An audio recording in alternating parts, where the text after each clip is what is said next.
Hello, everyone. Welcome to the Bad Old Times podcast, featuring myself, Ryan Tenebrae, Automaton Zero, Virus, and Callum.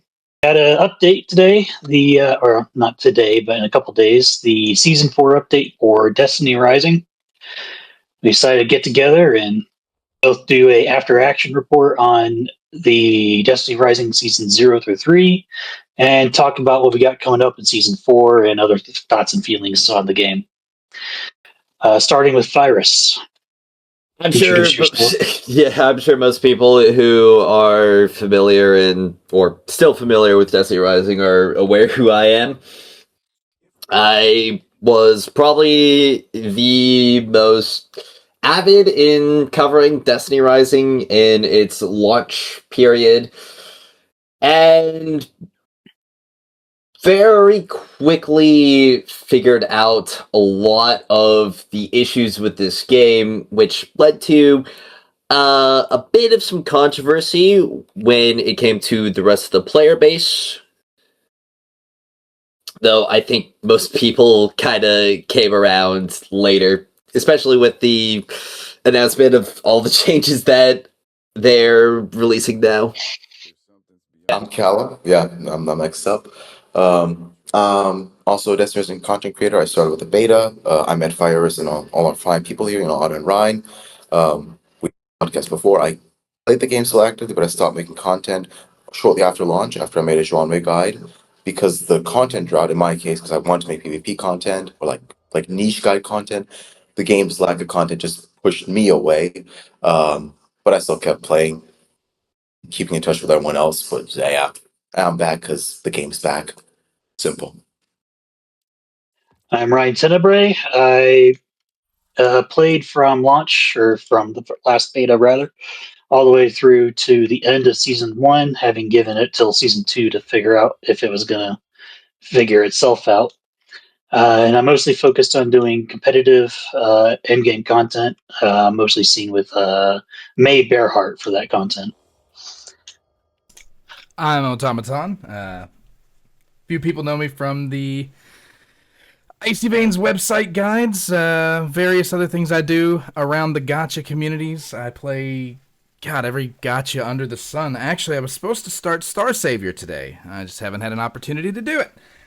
I've been with Rising pretty much from the beginning. I played the alpha on iOS, so I've had a video where I was responding to Lucky 10P where I kind of already gave my credentials in the game, but needless to say, I've always been a very vocal critic of the game. I've also been a huge fan of the game and the series in general, so yeah, happy to be here today to talk with everybody.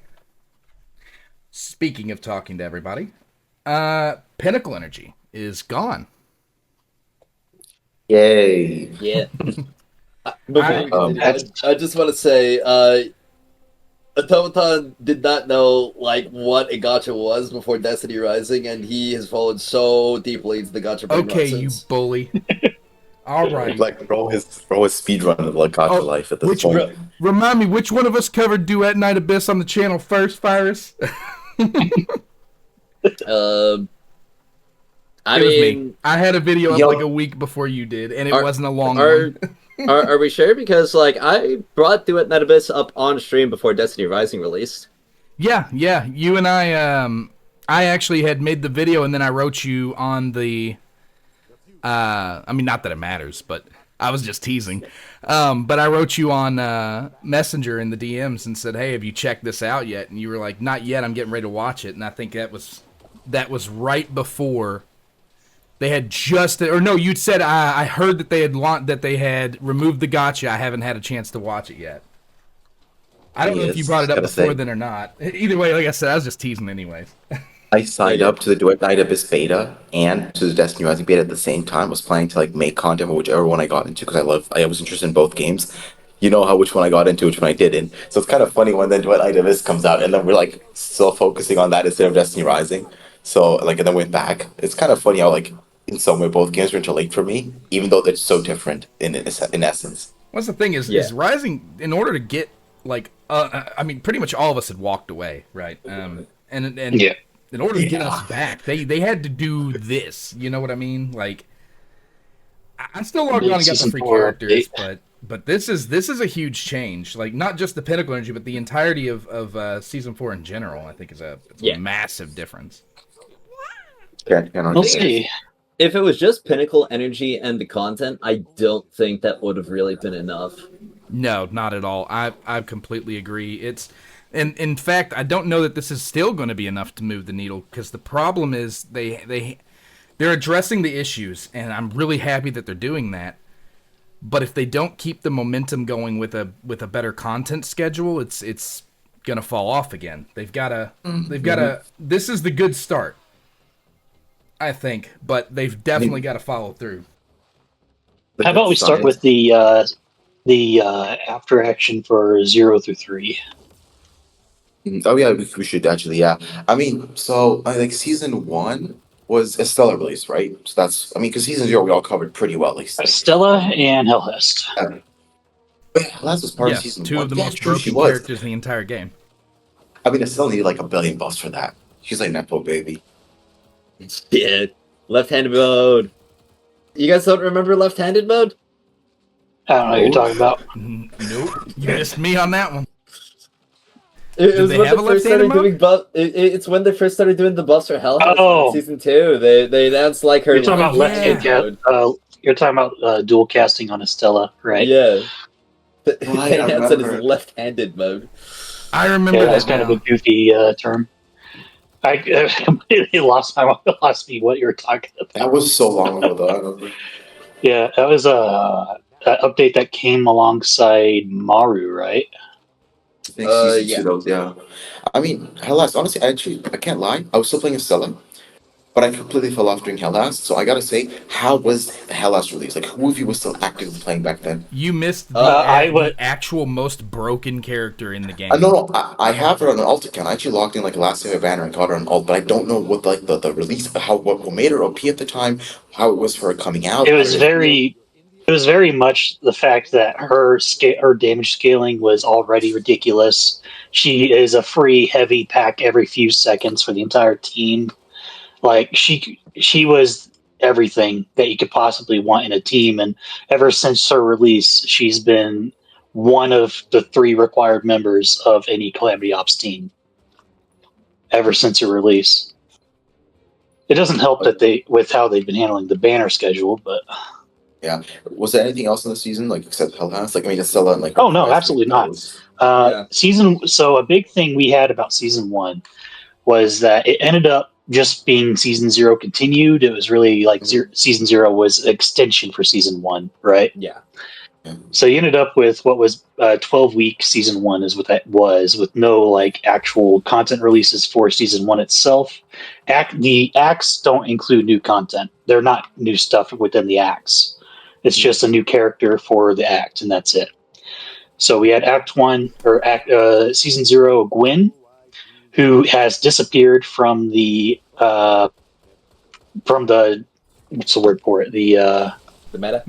demographics meta of character usage. More on that thin ground right later. now, by the way. What's that? You're treading thin ground there, by the way. Talk about my girl. Right. also So we thinking had we had Gwen for season 0. Then for season 1, Act 1, we had Estella, who was just solidly good. No one really considered her to be terribly broken beyond the fact that she had some of the best DPS available and still does. But she didn't offer anything else to teams, and she was slow, so she still fell behind in any competitive sense. I still maintain you that got- she's better than she was in the beta, though. Definitely. Oh, Her certainly. beta was bad. I pulled her back. I regret it. And then season 1, Act 2, we got Hellhest, who arc, precision, support, provides the entire team speed boost, provides the entire team healing, provides the entire team damage buffs, provides the entire team free heavy ammo bricks remotely. No one even have to be next to her; they just get the brick. She does insane damage on her own terms. Right? She got all this good stuff. Did they buff linear fusions, or were they just always broken and just needed a better kit? It's just because Hellhest doubles the damage of linear fusions on her own terms. Her kid is just that good, basically, yeah. So like Linear Fusions on like Kabar Altar aren't good at all. Correct. I gotta Well, say, I Hell don't, has. hold on. I don't know about that. Caber Altar didn't affect the meta. Yeah. Snipers Yeah, are good because Izanagi's good, for example. That's what I'm trying to ask.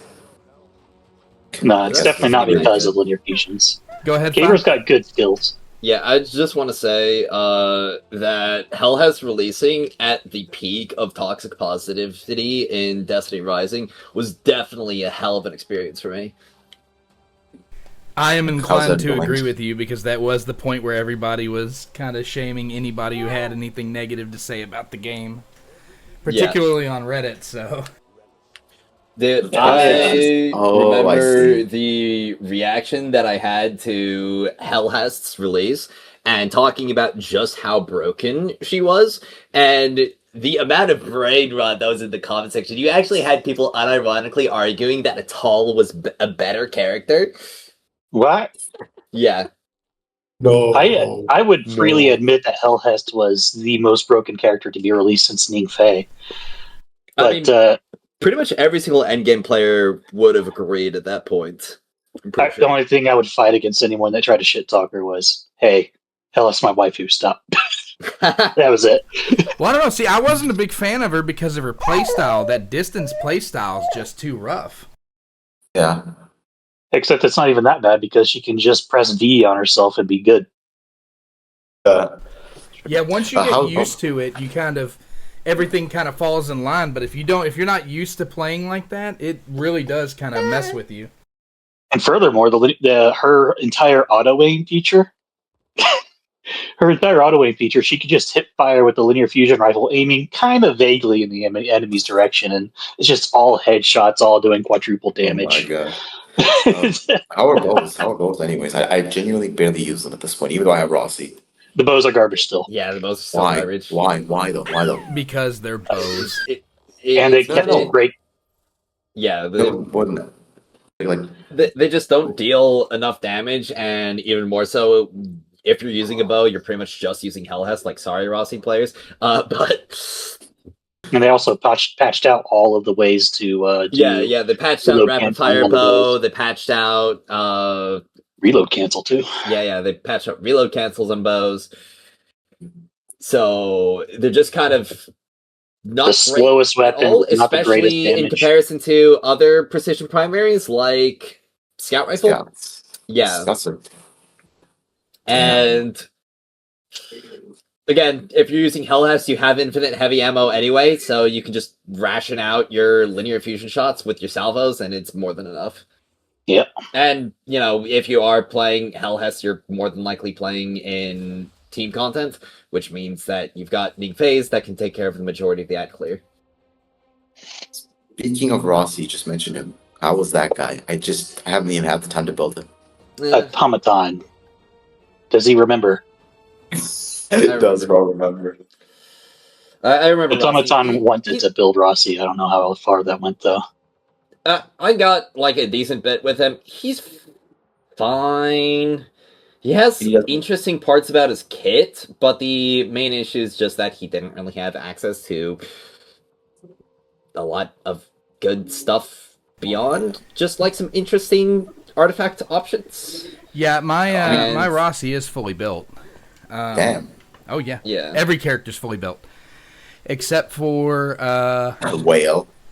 except for Sean Wei, because I think he's still dark garbage. There are a lot of people that would disagree with me. He's got hardcore fans. Yeah, there are a lot of people that would disagree with me, but I am not a fan of Sean Wei. So I have not built him or I think original Caber, but everybody else is fully built over 60K.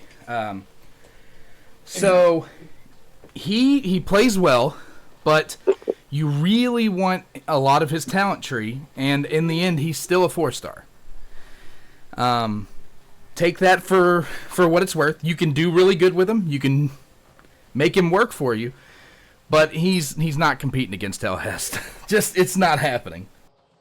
Yeah, Arc is honestly just so chopped as an element because you have literally the two Apex characters competing inside of it. Oh, 100%. Ning Fei and Hellhest.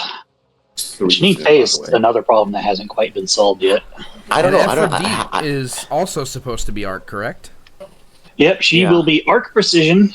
She will have hand cannons and sniper rifles. Puts her in the exact same category as Hellhast. Hellhast, Gibraltar, and Atal just for Arc Precision alone. And then for precision characters, she also has Tam2 and Umeko. Umeko the goat. I kind of don't know how to feel about the fact that like the character releases are so set in like a rhythm, which is due to like 3 elements only. There was no rhythm. I thought there'd be a rhythm, but after Maru, they just said screw it. Oh no, rhythm is like that. It's always the same elements. They had Solar Impact kind of with Jaren, but after that it was just they gave up. I mean, okay, but let's have Arc Precision and Void Splash again after having Hellhest and Maru. I'll tell you who I want to hunt down. Who was it that leaked that Operation Cordon was going to be an extraction or a horde mode or something other than what it was, man? I don't pay attention to leaks. Oh, we don't pay attention gosh. to leaks. NetEase, we're not paying attention to leaks. Leaks don't exist. Lalagaloo. Well, no, that was a leak back in January before it released, and then it released, and it was not. Who knows, dog? Yeah, I was not happy. I was like, all right, this is going to be an awesome game mode. We're going to have some type of horde mode, and then we get in there, and it was... You know why this game will never have an extraction mode? Bungie won't go ring. Marathon. This game will never have an extraction mode because of Marathon. It kind of has an extraction mode, just one where you don't lose your weapons or anything, you know. Shifting gates, which is getting a huge update, right, Callum? Oh yeah, I love my PvP updates. my whole lot of no, but okay, wait. So that was season 1. Season 2, I also still wasn't playing. I came back for Jaren because Jaren. Like, right, season 2. Like I remember you said something about like season 2 felt like it was gonna be big, but then it was a nothing burger. Season 2 should have included content. Like it should have had a chapter at least for the campaign. It should have had a strike. It should have had a slew of content. Sparrow Racing, the new Iron Bar map. It should at least have this stuff. Honestly, I think if they do that every 2 seasons, that's a pretty good cadence. Yeah. I mean, we're not looking at every 2 seasons though. That's the thing. All the onslaught stuff, but like. Well, that's what I mean. But they've got to figure something out from here on, and I mean, you know, every 2 months. I mean, even 2 seasons would be kind of rough because that's still 2 months in between the last content drop, the last real content drop. And additionally, up till now, the quote unquote seasonal story content has been locked behind character quests that you have to own the character to completely do. I haven't done a single one of them. I have, and this seemed to even stop through Jaren. As far as I can tell, there isn't one for Ikora or Caber Altars. They just don't have. I would probably believe that because I believe, and you know, I could be incorrect, of course, but I think what they were doing with these last 2 characters is kind of just trying to buy a little bit of time. Exactly, for CN to catch up. Yeah, because I mean, if your numbers are already dwindling, you don't want to throw out your A5 Wagyu, you know. Throw that garbage skirt steak out there, you know. Exactly. And by the way, I should clarify before you take the baton there. I'm not saying the characters are garbage. I actually like both of them, but I mean, I don't know how to feel about Fade Cora. I think she's a bit too memey. I don't know, like she was like this is like Cora in like this is like Cora in 2013. Popping. Her kid is popping. Oh yeah, I heard. I just think Ikora like. So you say her kit's hopping, but she's still on the grenade launcher, rocket launcher kit, right? Like, can we talk about that? How like literally like Maru and both like Cora just like both spread. It's like that just. Oh my god. Yeah, that was part of what I was bringing up earlier. Is that they did Arc Precision on Hellhest, Void Splash on Maru, skip one character. They do Arc Precision on Caper Altar, Void Spread on Ikora Altar. Yeah. And that ruined the Calamity Ops play space entirely. Well, that's just got to stay and exist. It was already bad, but they made it worse. It didn't need to change, at least. Like, the modifiers got to stay the same, you know? Yeah. Now replacing, I think with this move, I mean, the only thing we haven't talked about is both Bulwark Ops and Crota's End. I think after that we should move on to the new stuff. Crota's End was great. Fi, you said you didn't get a chance to play it, right? Nope. I was on other things and I didn't really want to bother going through all the trouble of putting. I didn't either. I can't lie. One activity. I just did not like. For my part, is like I have caught up now. Like, at least the first encounter and like the last encounter I did just like casually, but like it's like, my God, am I really gonna sit my ass down and do this? And I just thought I already put in like so much on Destiny 1, then Destiny 2. Like, I have original Black Hammer and stuff. And I just said no. And especially without the like good loot. And then like I know you're gonna mention as well, Otto, because you're mad about it too. Like, symmetry just completely killed my vibe. I was like, no, I'm not gonna grind for symmetry. Yeah, where's Necrochasm? Yeah. I think excluding Necrochasm was a mistake. Ryan, you haven't run it yet either, right? I have now. The last couple days I've run it twice. Okay, so you and I are the only two who've really run it. Did you ran all 3 encounters? 4. Or 4 encounters, right? 4 encounters, yes. Yeah. Yes. So you know about the differences that they made. I will say, flat out, I think they did a fantastic job. I can tell where they cut corners on animations. There was a little bit. They definitely. I mean, you can't translate something that's like that. Crota's End probably could have been 1-to-1. Crota's End probably could have. If they were using the D1 assets, maybe. I don't know about the D2 version. Granted, I think they've said all the D1 assets are freaking gone. So. Yeah, that version of Tiger Engine's not even compatible with the current version of Tiger Engine, so porting that stuff would be, it's not fun. Granted, they have all the maps and all the models, basically so everything else would be easy to redo. Well, that's what I was kind of hoping for, a Wrath of the Machine. I think we all were. Yeah, definitely. But maybe I mean, I understand why we're getting what we're getting, but we'll get to that later.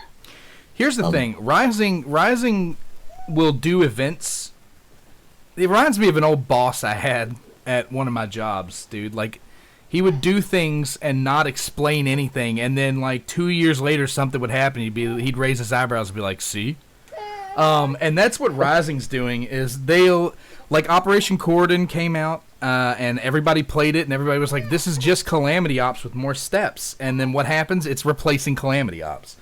So I feel like perhaps... What was Operation Cordon? I didn't play that either. I was genuinely so out of... It was basically Calamity Ops with extra steps. It's just gun requirements and things of that nature.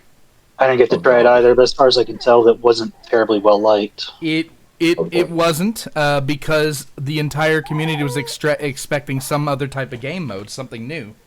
And then it turned out to be more Calamity Ops. But it's not that it was necessarily bad in any regard, but the issue that you had is that the expectation just couldn't meet reality, right? But the thing is, I wonder, and again, this is probably cope on my part, but my record is shooting pretty good, so why not? I wonder if them bringing Crota was just to test the waters before they do something bigger like Wrath or something else. If this game brought Wrath, it would probably like change a lot. I would expect the winning version of Wrath, like the version where the Iron Lords went in, but instead of losing, they won. That would be a smart idea. I can see actually. That. I mean, both raids and both scenarios would end in the chamber, like the replication chamber, and you would have like a final showdown. Instead of losing, they would win. I was I did play like the story content. Like the story content for Crota was like dead ass dumb in my opinion. Like, I don't like it. A portal, and we can't go through anywhere else because if Crota knows we're in a portal, he's gonna summon. I'm like, bro, just bring the moon if you're not gonna honestly, that's the thing. They hinted at like bring the moon. They had Crow and not Crow. Yeah, what happened to that? They had Wolf fly to the moon, and everyone was like, oh, awesome, we get to go to the moon. It's just more Red Sea Rift. I thought Maru was showing, hey, we're getting ready for doing space flight. No, it's an advertisement for the future of the game. That's what they were trying to do. They were trying to tease the future. How far in the future, though? Because I would have expected to see the moon travel, like, with season. Actually, I was expecting more content by this point. I thought, hey, we were going to go to the third area of Red Sea Rift by by season 2 and finish wrapping up that part of the story. Season 3, we'd be starting the new arc, and then season 4 or 5, we're flying to the moon or something. I'll tell you now, if they don't take us to old Chicago, like, people will riot. Yeah, that's gotta happen. People have been wanting to see old Chicago for a very long time, just for the Destiny franchise in general.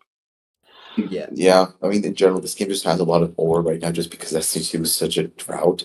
Like, yeah, yeah. And last thing I guess we have to is like Bulwark Ops, the tower defense thing. I played it a bit, and I can't lie, it's so meaningless. It's just tower defense, and the loot isn't worth it, and it just feels like a I chore to kind play. of like it. Yeah, I mean, yeah, I kind of like it. that's good. I want to hear from your side. I want to hear from your side. The people want to hear Right. it. So I've been playing a bit. I like the connection to Black Armory and getting some of their goodies. I've liked how the tower defense is structured. Having a wide array of towers to pick from, having to pick them in advance of the run to optimize my chances based on a couple modifiers.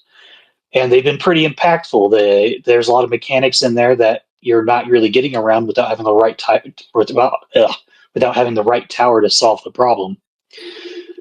Nice. So I've actually been enjoying it. As far as a solo experience goes, there's technically a co-op mode for it. However, it doesn't feel very co-op because you're just dealing Yeah. with 3 solo areas. Oh, I mean, you can travel, but you can. Yeah, it's quote unquote co-op. Technically, someone can transfer over to your area and help you deal with your area. But if everyone's on top of their own area, there's no one crossing over for any reason. So it's I see. whatever. I mean, my bigger issue was because I mean, I can still like just go through it weekly because they're like weekly extra drops. Is the fact that they picked the worst possible Black Armor loot, especially when we had like the in-game. I'm not gonna call it like the in-game like lore like tooltip that showed you all the weapons they had. Yeah, we sort of still haven't gotten implemented. most of it. Yeah, There's a and like ton of weapons in the API and that the they weird haven't thing given was us yet. we had Jaren just released and we didn't get Kindle Orchid. We had Kabar released. We didn't have a No Feelings as a scout rifle. We didn't have like we had like the rocket, but like that wasn't even good for Ikora. Um, yeah, it was just weird, honestly. And then of course the whole weapon issue itself is the fact of like there's no point in loot chases. Because like It's very the easy to old farm up your best in slot exactly. roll. You just get it once and then you just spend all your excess mythic shards and then you get the god roll at the gunsmith and then you just level that thing up and you grind mods and it works. Which is why I'm glad they're like making mods less tied to the gun grind itself. Because right Yeah. now it's just get the gun with like halfway good perks, put the mods on, get high powered. So As I it like seems like the knockout systems for weapon rolls still seems to be a thing. I haven't done any weapon rolling since I left, so I'm not too sure on that. yeah, I do get that vibe where like after a certain point you do get like mythic get 2 double mythics. Because whenever I got Hellhest, I had enough engrams saved up to roll for her bow and linear fusion rifle. It was very obvious that they weren't giving me duplicate perks ever. So I got every single uh, combination of perks for her bow uniquely within one session. Yeah, now they're kind of moving away from that with the weapon store tier. Whatever that's about. I think that's one of those ones that's rather confusing on paper, and I'm not going to know what to think about it until release. The new gun optimization, you mean? Yep. Yep. I'm really curious about it because it really looks like they have flipped it on its head where previously it was a whole issue where the challenge wasn't in getting the weapon drop, but in leveling the weapon drop, which was the exact same issue that we had with crafting. Just except for without all the QOL of crafting. So now it seems that we're going to be building up to that like perfect drop a lot more rather than just using a bunch of materials to like brute force. I think we're probably still using materials. Yeah, Willing I to don't like do know. something I don't know how cheaper. many materials. I mean, the star system seems pretty interesting. In the grand scheme of things, I'm not entirely sure exactly how deep it'll go. That's what I'm curious about. Is the star system is supposed to be what Virus is talking about? It's supposed to at least completely replace the levels 1 to 10 type of stuff. Maybe that looks like stacking duplicates, like a more traditional gotcha weapon system. I'm not exactly Yeah. sure, but I'm just honestly, my biggest issue is, and I guess the issue is like, all of these changes are good, but I just like see so much like I see single phrases or words when I'm in the patch notes, so I'm like, oh, so they didn't address this. An easy example is them saying, let's see, mythic quality perks will fully support perk upgrades. And I'm just like, oh, so mythic quality perks exist. Automatically, perk rolls are kind of like linear. I mean, already you talked about this in your last video where it's like, oh, there's like 9 perks per column. So like a large combination, like 81 possible combinations. No, it's actually 3 times 3, like 9 possible guns. And from those, there's like 2 or 3 that are actually useful because like some of the perks are just useless often. Um, and then like that just kills the loot grind. I don't know why they're still keeping mythic quality perks or like perk power in general when it's just the most detrimental system. It just tires me out because when you really go through the perks that exist, like the quality difference isn't even like anything mechanical. It's not like the mythic perks are truly mechanically different. They are just the same as like blue and purple perks, but they're artificially decided to be better for no reason, like because they can get perk upgrades. Because the damage percent you can gain or the stuff that like a perk adds is like very similar. They're all very equally created. Just at the last minute they get slapped with a label that dictates if they're gonna even have light of day or not. So and I Yeah, just I would don't have liked to see that change too. it's so easy too. It's easier than turning off pinnacle energy, honestly. Um I guess overall, just a lot of system changes. But I think, like, I mean, I think we can all boil them down to they look more complicated, but in the reality, but they're probably gonna be less complicated. For example, artifacts no longer being element locked as hard, guns being like simpler to upgrade, like less modulated, like being a bit more. You see your gun's value with the star system, and it gets leveled automatically. Um, Outside of that, they're adding this like Amon race system. Which, I mean, I think. Wait, before we keep reading, I just say like translation, we talked about this in the chat earlier as well, is like I know they have like their low staff, but I just hate so much of like these important patch notes are like translated by like Google Translate or like whatever, like DeepL, and they I'm just wondering if so they have more unnatural staff than sounding. Bungie does for Destiny 2 at this point, Honestly, though. that's a good I question. Like I have mean, to say, like it makes it like they have so much potential. I can see the devs put in work, same like Bulwark Ops, but like so much of it is bogged down by the fact that they just this is a Western game. It's a like CN does not keep this game alive. Like in other gotchas like Genshin, Wuwa, HSR, ZZ, you could kill global and the game could honestly still with like a bit of changes survive in CN alone. But Rising is a Um, Western game, I would say, like heavily Western game. And I dislike Automaton, that do you they have any stats for that? I did have some stats for that. I'm trying to see if I've actually still got them pulled, but you look them up. I'm gonna just say this to the end. And I feel like I just don't like the fact that they have like the Western community is still willing to give them a big chance despite everything else.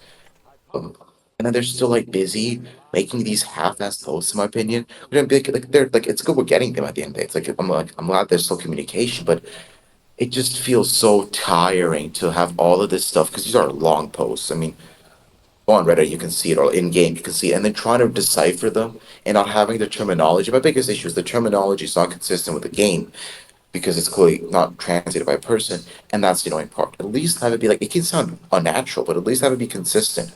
Because I'm scared that the words we're seeing here are not going to be the same in game because the in game is going to be actually localized, and this post is just like uh, machine translated. Like a Monray system, like the hell is that supposed to mean? Well, That's how I feel.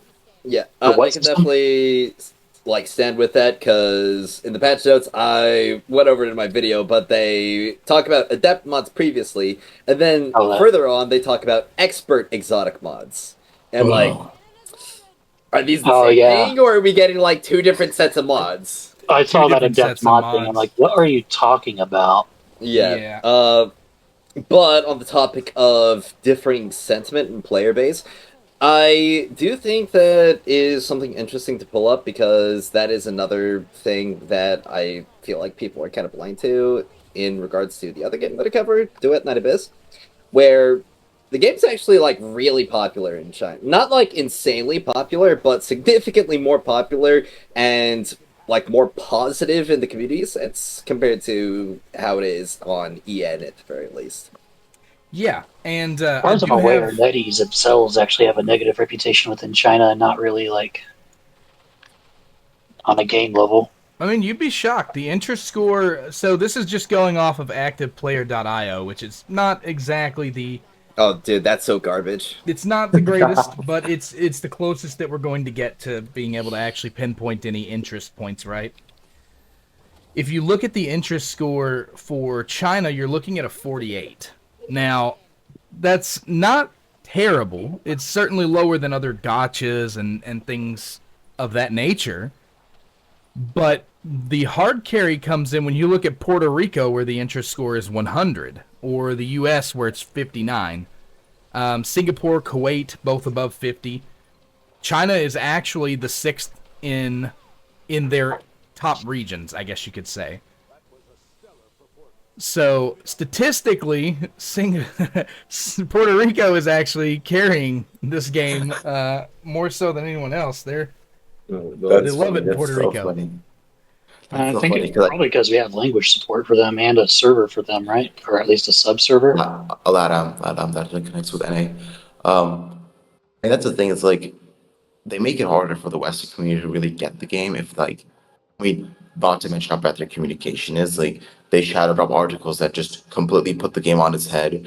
They will randomly drop stuff in game. Patches aren't on the website; they're in game at first, and they're harder to read in game. And then like, I hope they do change that. Feels like it's getting better now that like, oh, they posted the thing on the Discord now. Maybe that's them like taking it more seriously, and we'll get the developer blogs more widespread than like, oh, it's on a website. It's on the website all of a sudden, and like, That wasn't what a developer blog was even supposed to be.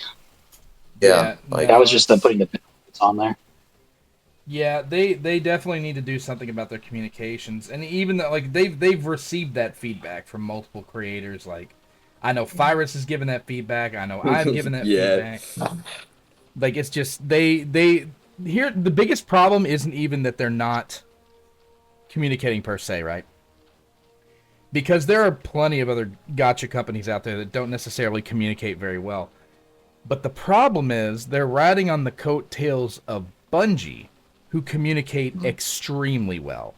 communicate. Yeah. Yes, okay, very, very fair. Used to communicate extremely well, right? Because right now, Weekly NetEase is quiz still and all better. that. I have to say, because the at this point the TWABs are written by ChatGPT. We literally had a TWAB that mentioned a subclass that hasn't existed since 2023, and that was uploaded like a couple weeks ago.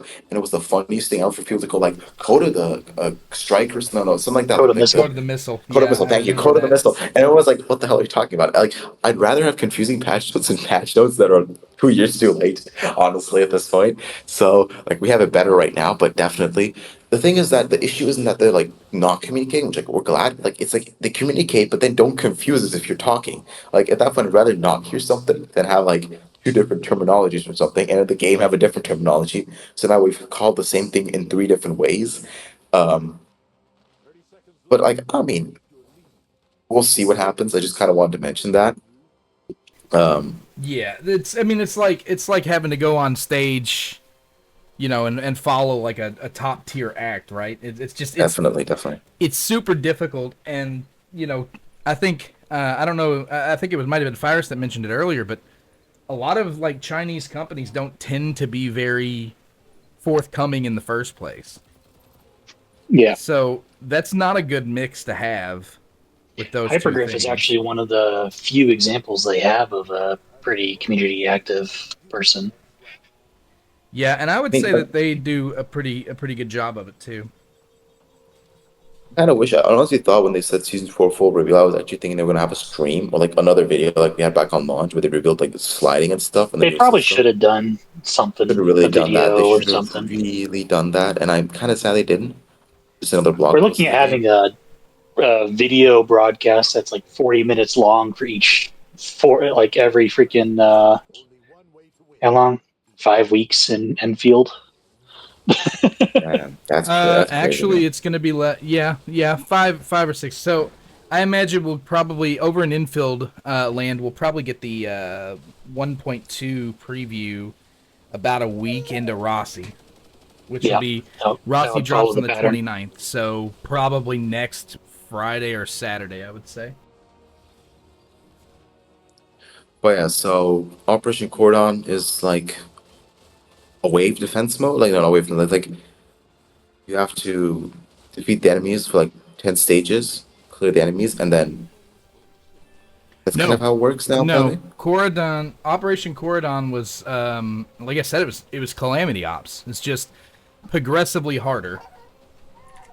But now it's like diffusion stage in this mode, and progressive explore the zones of diffusion and containment. Are they moving away from There's first clear rewards for speed stage 1 through run 10. contribution, or I mean, completing stages 1 to 10 both environment character stars. Each environment will calculate the sum of the top 2 character performances to determine star rewards. What? Yeah, yeah, I don't know star what the top tiers two are the characters big thing is one. about. That was kind of the main draw for that whole activity. It's basically okay. So I guess I'll dive into it. The Almost like, activity. sorry, man. This is no. You're good. You're good. It occurs to me I keep forgetting that I'm the only one that tried it, regrettably. So the way it worked was there's obviously 3-person fire team. You ran it, and it was broken into 20 levels. 1 through 10 could be match made, but if you passed number 10, you had to actually make your fire team. It was not matchmaking enabled. And basically, the further you push, the higher the difficulty escalated. There were a number of things that you would choose. It was basically, imagine if you will, the Portal, but for Destiny Rising. That's essentially what it was. You had to that's not choose your good. specific modifiers, and Right. basically that would help to dictate your score bonuses. There were role-specific enhancements. You could opt for tactical backup. What else was there? There was like I said, I didn't play too much. I only ran a couple rounds. I didn't like the whole system. Like, if you made it to stage 11 and higher, you basically got no star tiers, but stage 9 to 10 was 3-star tiers. Like, I don't know, man. It was a little confusing. I mean, but it was just like I said. It was kind of like a choose your own adventure version of what they currently had out there. So Like an XCOM kind of like third player back in like back in like 2022, 2023. I kind of love the concept of like a ranked sort of PvP thing, like a leaderboard PvP thing. But like yeah, they mishandled it so badly by tying it to character releases and then like having the same Shinka types over and over with the same elements. I still hope there's some sort of like PvP in this in some way because I kind of like it like a conceptual level. in I have what? to give it a Corridor? try. Yeah, yeah. There'll probably be leaderboards, but that's going to be the extent. I mean, it's not. Yes, yeah. Here's the thing: like, you're not going to notice a huge difference between what's there currently and Corridon replacing it. Like, there's not going to be. It's not going to be. That's one of the few things that they're changing about this. That's not going to be this massive like adjustment period. The only difference is you're choosing your own modifiers essentially. Okay, yeah. I mean, I think that could be more fun, honestly, especially with like if the meta gets stale, you can still use some niche options. Well, to take the Using pressure the off them modifiers. too, and off players. If you don't want to play a Hellhest season because it's piercing, an arc, you can literally change it now. You have the option. Yeah, and it looks like they're doing the same for Expanse as well, because they're saying divided by weapon types into 4 distinct environments: piercing, explosive, sustained, rapid fire, and impact. Explosive probably just spread. And fire light bearers can freely choose any environment and switch at any time, meaning Expanse is no longer also just a banner shield, which The way the thoughts on that? expanse reads, it's no longer going to be speedrun based. It's going to be challenge based.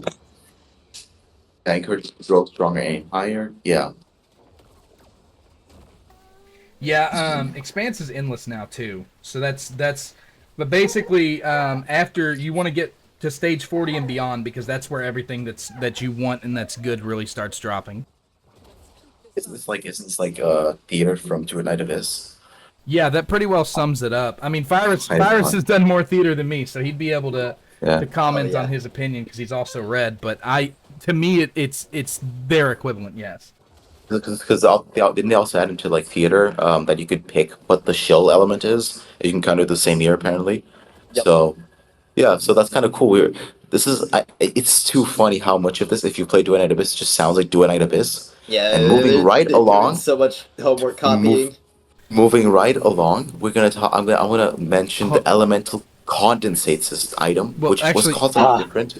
before Or you do you do want that, something? I just want Okay. to say that I feel like there was a content creator who got made fun of by a bunch of people for Hmm. saying that Duet Night Abyss could change Destiny Rising forever. I don't know who that was, but man, I don't know, man. It's on the top of my tongue. I think something like Automaton, yeah, that guy Maron, must be eating pie right now. I'll tell you that. Maron-san. Maybe he said something. I don't know. Profit, they say, but yeah. I've always been a there's no such thing as true zero kind of person. So Yeah. Yeah, wait, so they call it, one second, let me just say, so they call it, this is what I'm talking about. I need to mention this again. When I say they make the life of content creators just needlessly difficult by not being, like, having any quality assurance in their patch notes, because as far as uh, we can tell, the the partner developer creators have been preview, virtually abandoned. yeah, they have been, but still, even then, they don't have to make the life harder. They can just let us exist. Like, the developer preview, which is clearly like human written, at least like human translated, because there they call it very logically. They call it, which is why I pull the Do It Night Abyss thing is the fragment system. Players can now earn character fragments through various in-game activities. Collecting 40 fragments allows you to directly assemble the character. And to honor our most dedicated players, completing all core seasonal objectives will award 40 fragments at the end of the season, which can be exchanged for a character of your choice. Then we go to the full update preview, and it's called the Elemental Condensate item, which just sounds so unnatural. Can be used to activate the acquisition of myth character itself, as well as enhance the myth character's upgrade level. Now, if upgrade is a new thing, or if it's just a mistranslation of talent trees, I am genuinely not sure. Because it apparently gives like cosmetics now. But Yeah, basically, I'm not sure if the for upgrade level is going to be talent trees or a new system entirely or not. because as well as enhances sounds like as well as unlocks talent trees. Like it sounds like that. Because I don't know, we'll see in that sense. But what this is, and they've said both times, which can be used to activate any mythic character, removing FOMO and like the last issue we've been building up to. Now, from this moment on, basically any player in like a matter of like a month, like 2 or 3 months, can unlock Hell House guaranteed without gotcha. Or maybe even on like maybe they'll make it so if you complete the new light quests, you're guaranteed 40 pieces because it makes sense to give like players like that just started any character they want to keep them staying.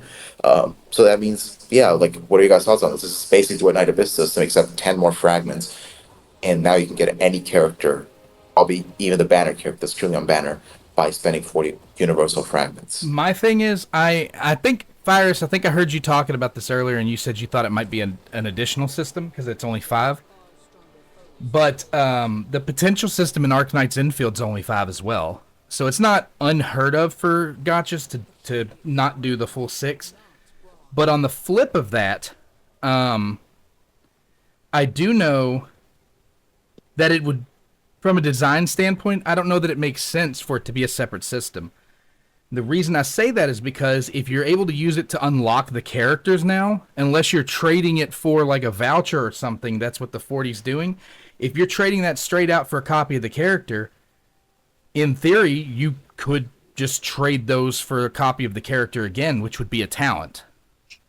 I think they're going to sunset talents, in my opinion, because I'm reading That's a right possibility. It right would after actually that. fix the Hellhest issue quite a bit Right to remove after that that, they beast head. say all mythic characters now feature the upgrade function. Which would theoretically imply that like legendary characters lose this function, which would suck. But system rules: upgrade has 5 levels, with characters defaulting to level 0 upon acquisition. Upgrading characters grants additional special effects, with higher upgrade levels enhancing these effects. Activating level 1 upgrades unlocks the character's signature preview, while level 5 unlocks a gilded character signature preview. So and last one being enhancing upgrade levels requires the character's elemental condensate. So it's weird. Does it mean you need this? Does it mean you can pull the character again? Like on one end, I can imagine they sunset the talent system and said you get like cosmetics, so you don't get scammed. You still get cosmetics for the character. Um, really, Well, really Fi, weird. I can't lie. what was your take on this? Because I think you had thought that maybe it was a twofer, right?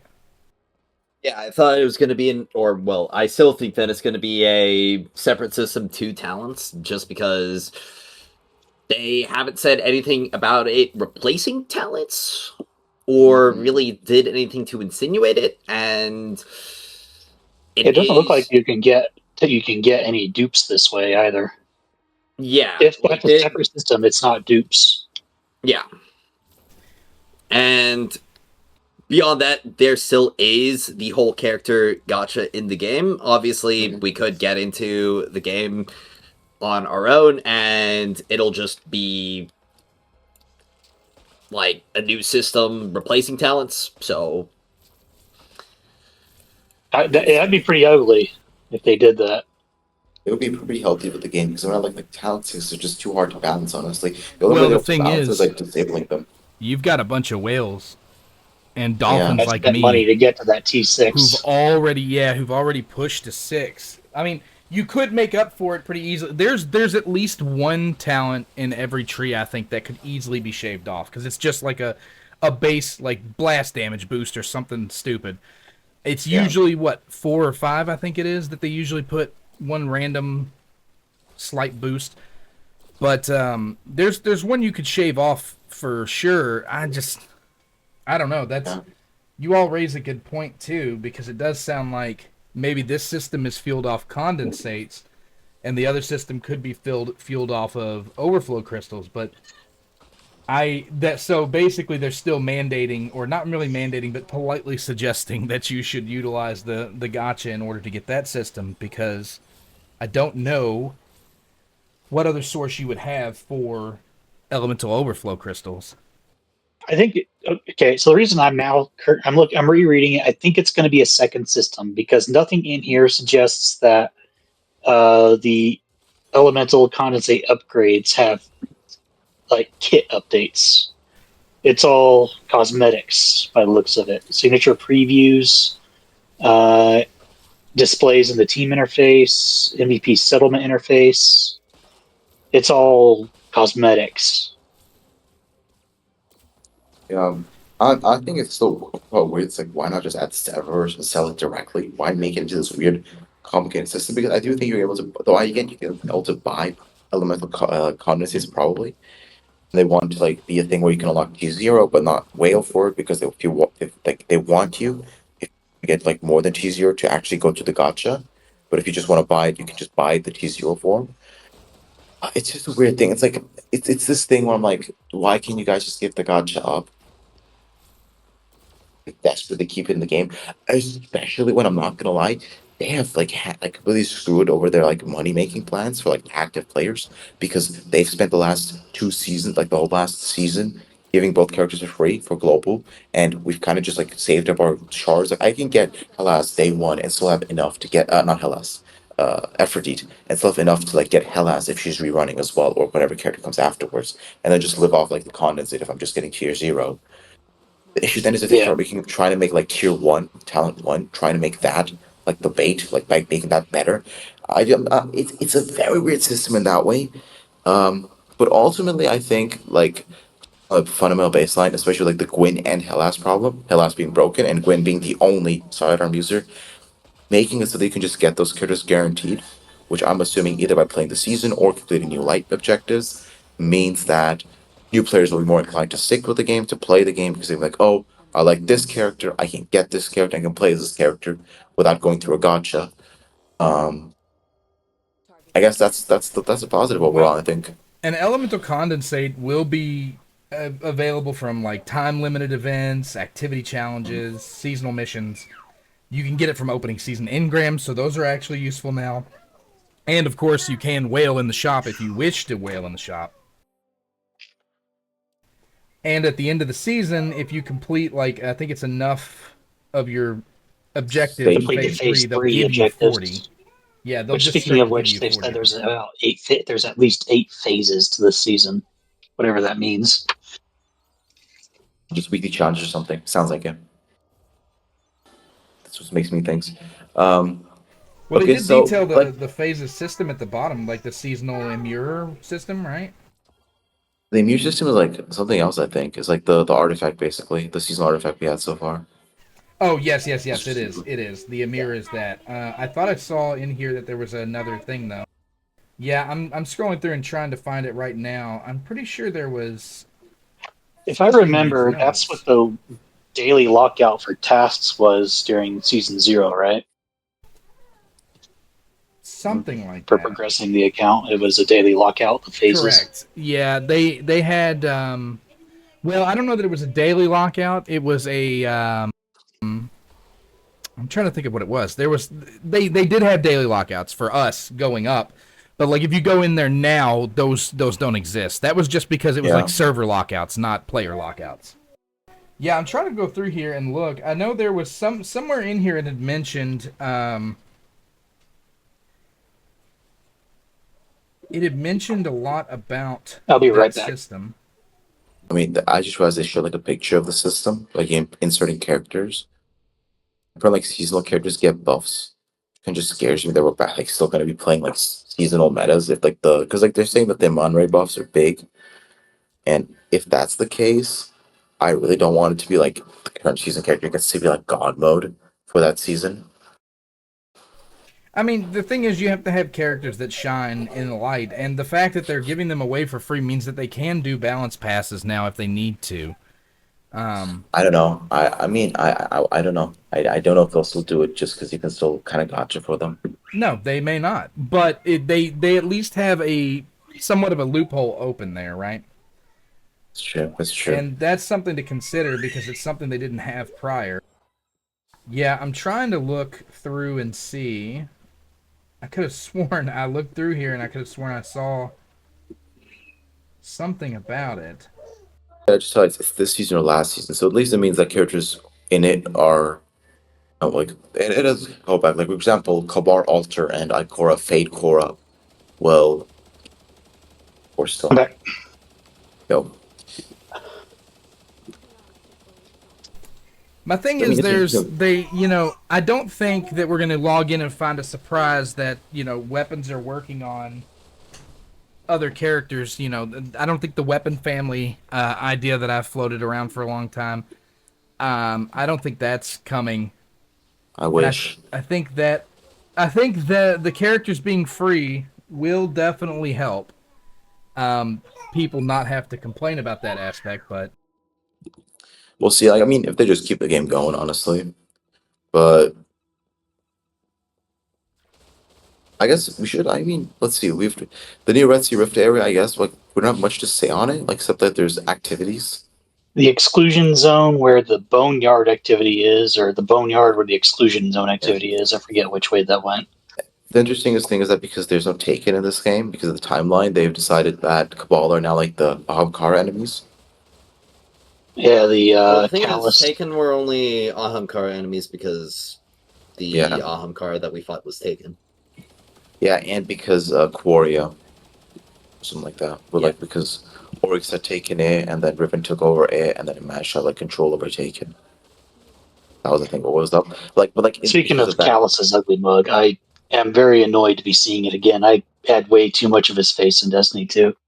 I think it's a different guy though. I don't think that's Callus actually. It's just different Cabal Emperor or like Cabal Leader or whatever. I mean, like I think they it's show him. pictures. See, It's his I you're mean, just face. convinced it's Callus. Yeah. it does look. I mean, Legion Vault. So there's gonna be like I'm guessing we're going through a similar motion where the blitzes are going to lead up towards the raid. And you got Legion Vault, Incomplete Ordered Field, Thundering Rails. I'm gonna grind through Speaking of those which, how do we guys. feel about every raid exotic being Yeah, I was a waiting for that. returning exotic That's and what I'm no leaning new towards. exotic? Yeah, I mean, I just it's just this thing that makes me doubt the future of this game. It's for me it's this weird thing where just it icks me. It's the same thing with Florida's End. Where just as soon as I saw symmetry, even though I like symmetry, I kind of still want it. Just seeing it randomly slapped in there just made me go ugh. Same with Battle Pass exotics could be completely turned into Destiny One exotics, except like upcoming season, which like is the only new exotic is the Battle Pass exotic. Like I'm just like, bro, it doesn't even make sense. Like it doesn't fit. So we're gonna have a Balding sniper rifle, random Thunderlord and Warcliffe Coil, which is also like Fallen-ish themed, and a Cabal raid. I'm gonna have like the Oath Keepers, or what? No, not Oath Keeper. What was it called? Skybringer's Oath, Skybringer's Oath, for example, which I think was coded in back in the alpha or something. We could have Skybringer's Oath here because if it's for the Cabal theme, you could have Legend of Acreus. Like, there's so much more fitting stuff here. Like Dead Man's Tale. My God, I always love Dead Man's Tale. Like, even for Destiny 2 exotics that could fit, there's so much better stuff. But they've chosen to not even add a new exotic or add a fitting exotic for this raid, and instead you just said, a random ass exotics go, and I'm just And Cloud Strike is kind of mid for a sniper rifle for this game. PvP players will love it, of course. no, don't get me started. Can I get But started? Wait, can I, you just said the word. Can I get started? PvP. go for it. So, okay, there's no PvP changes at all. And from the looks of the PvP is still going to be shafted because they are not getting new content to it. And we haven't even got, like, the one thing I would have hoped for in this would have been PvP is no longer weekend locked for, Iron Bar. You're going to take a look at shifting gates and, like, add a new map or revamp something. But no, 50 gates has gone completely dry and it's completely like unfun because the time to kill is way too long, and normal PvP is unplayable because of the player count and the lack of content and the bad announcer.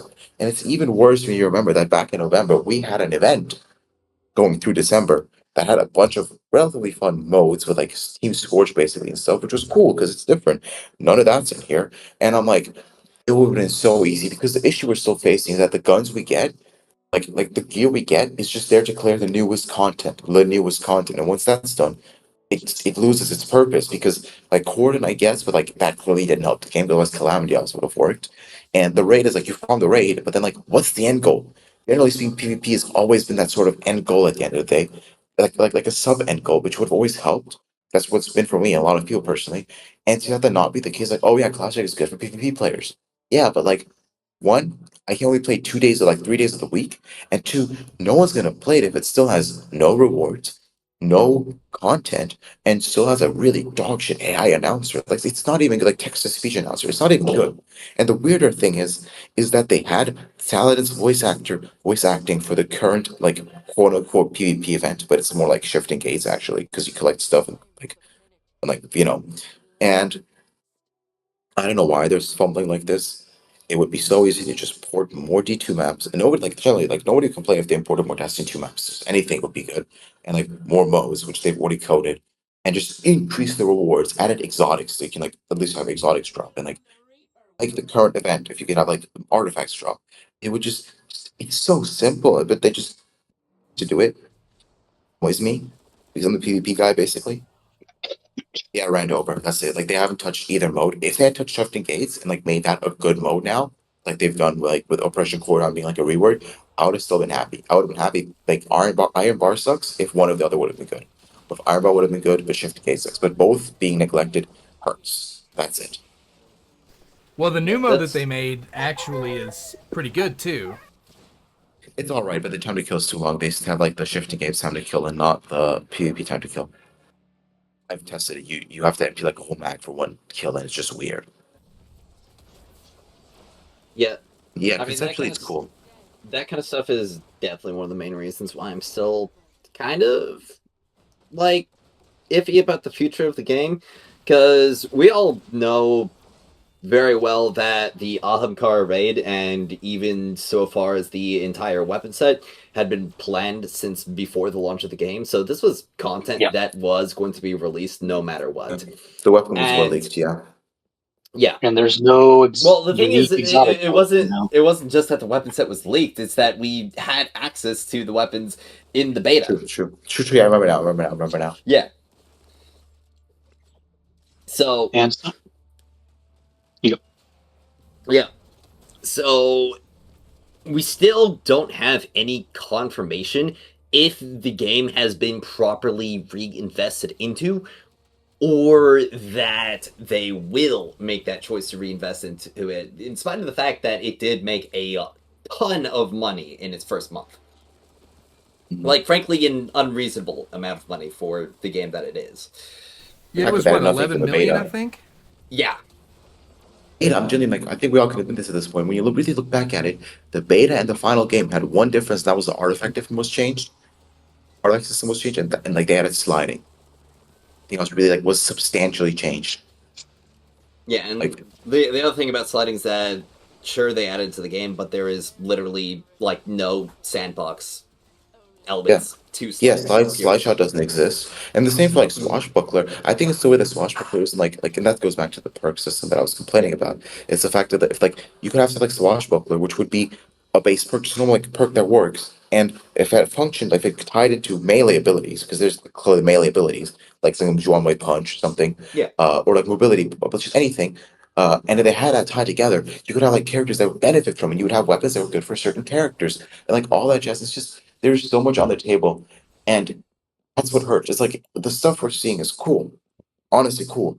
But Mhm. like, why? For example, why is the 1,000 voices in the raid? It would be such an easy W tap. People love that gun. It's iconic on car raid.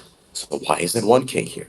Or why are these perks different? It's like See, you're looking for man, more returning guns. I want there to be a no, no, new, like, no, no. Destiny Rising exclusive gun to be the pinnacle of this I'm on raid. your same side there. I Yeah. complained about that at the start, but I can't come with like I can't name examples, you know. But I can name examples of like how they're even in like the returning gun department they're failing. Like it's like two layers of it. The guns that are coming back aren't hype. No one's excited for Thunderlord. Thunderlord is such an old exotic at this point. It was revealed at the reveal of Destiny 1 before everything happened, before Mario Donald even got fired. That's how far back that gun is. Cloud Strike is neat, but like you said, it's not that groundbreaking for this game, and Izanagi exists. And Warcliffe Coil could be good, honestly, but like it's Warcliffe Coil. It's also 9 years old and has like no relevance to the raid. So it's like I would love new exotics. And I don't. I like the new exotic hand cannon in the battle pass looks pretty cool with the ornaments. The new looks awesome, but Yeah, that's not enough. Work with Coil is just going to be probably a broken weapon for Icor Altar, if I had to guess, Mhm. based on what I know of her kit.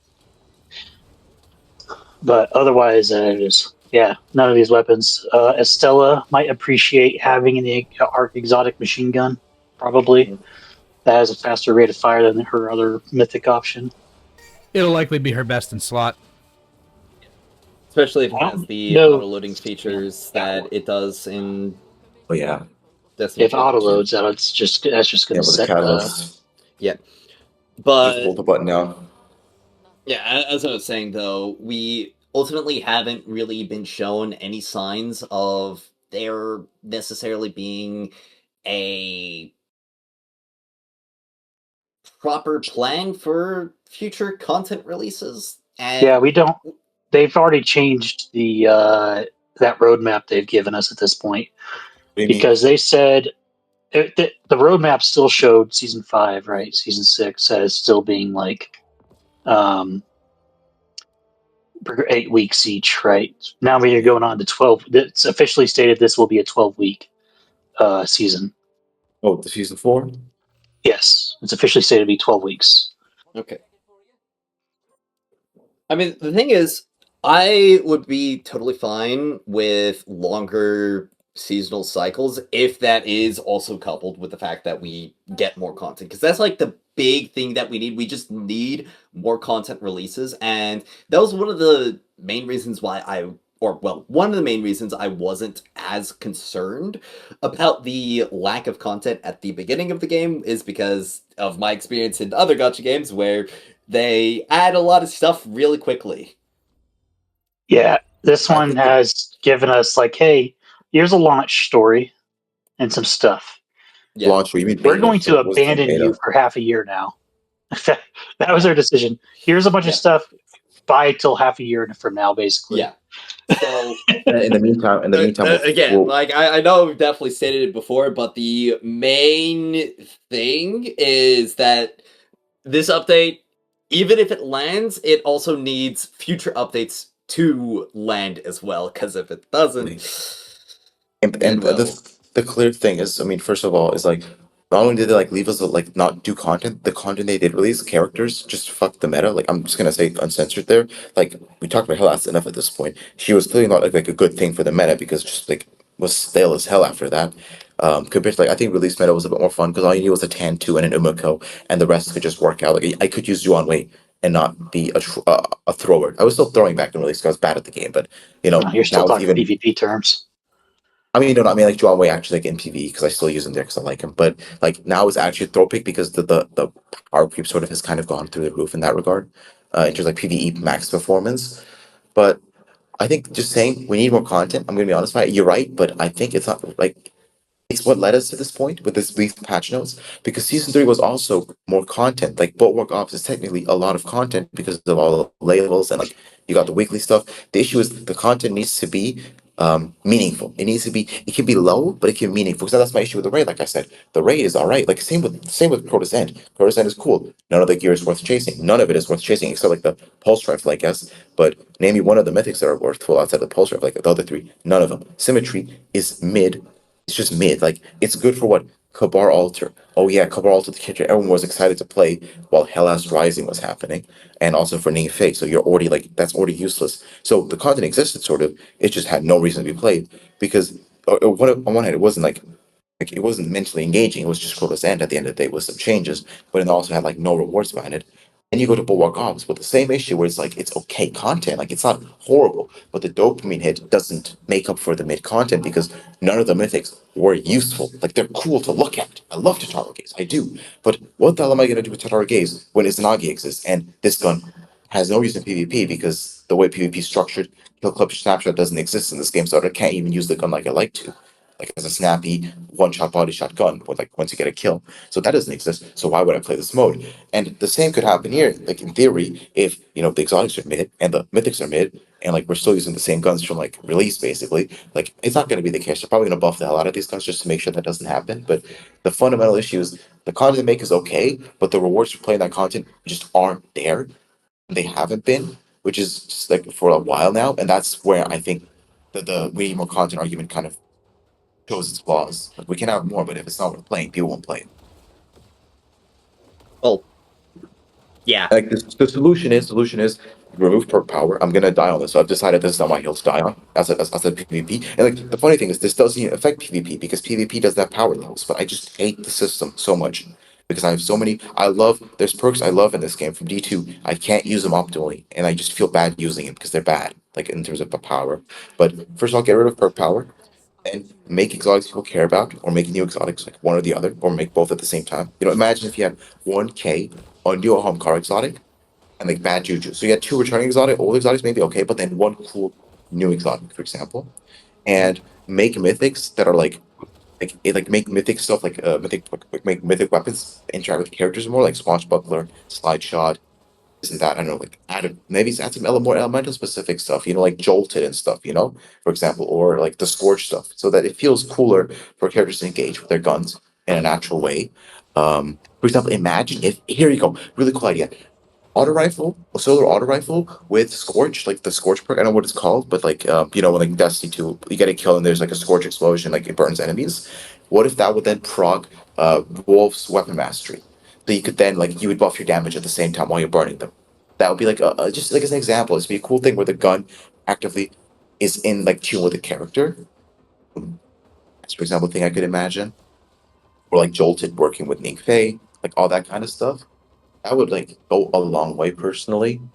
And yeah, I guess those are the kind of things I was hoping to see. Sadly, they aren't there yet, but honestly, I mean, I just want to enjoy the game. I think the things that we are getting are a step in the right direction. I think the gear Definitely. system rework.